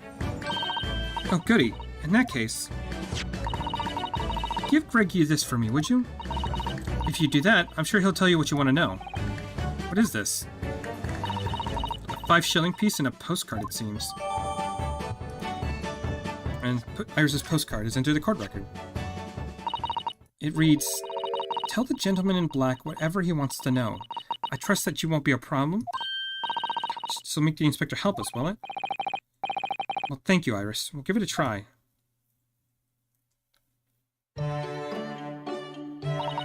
Good luck, then. I'm going to return to my writing of my manuscript, The Speckled Band. I'll be making more special blends of tea, so come back soon. We'd be delighted. Thank you so much, Iris. Well, Mr. Naruhodo, it's back to the scene of the crime. So, somewhat dubious that they would exert any influence over the men of Scotland Yard at all, we head back to the scene where Iris's curious note and one of the world's heaviest silver coins in hand.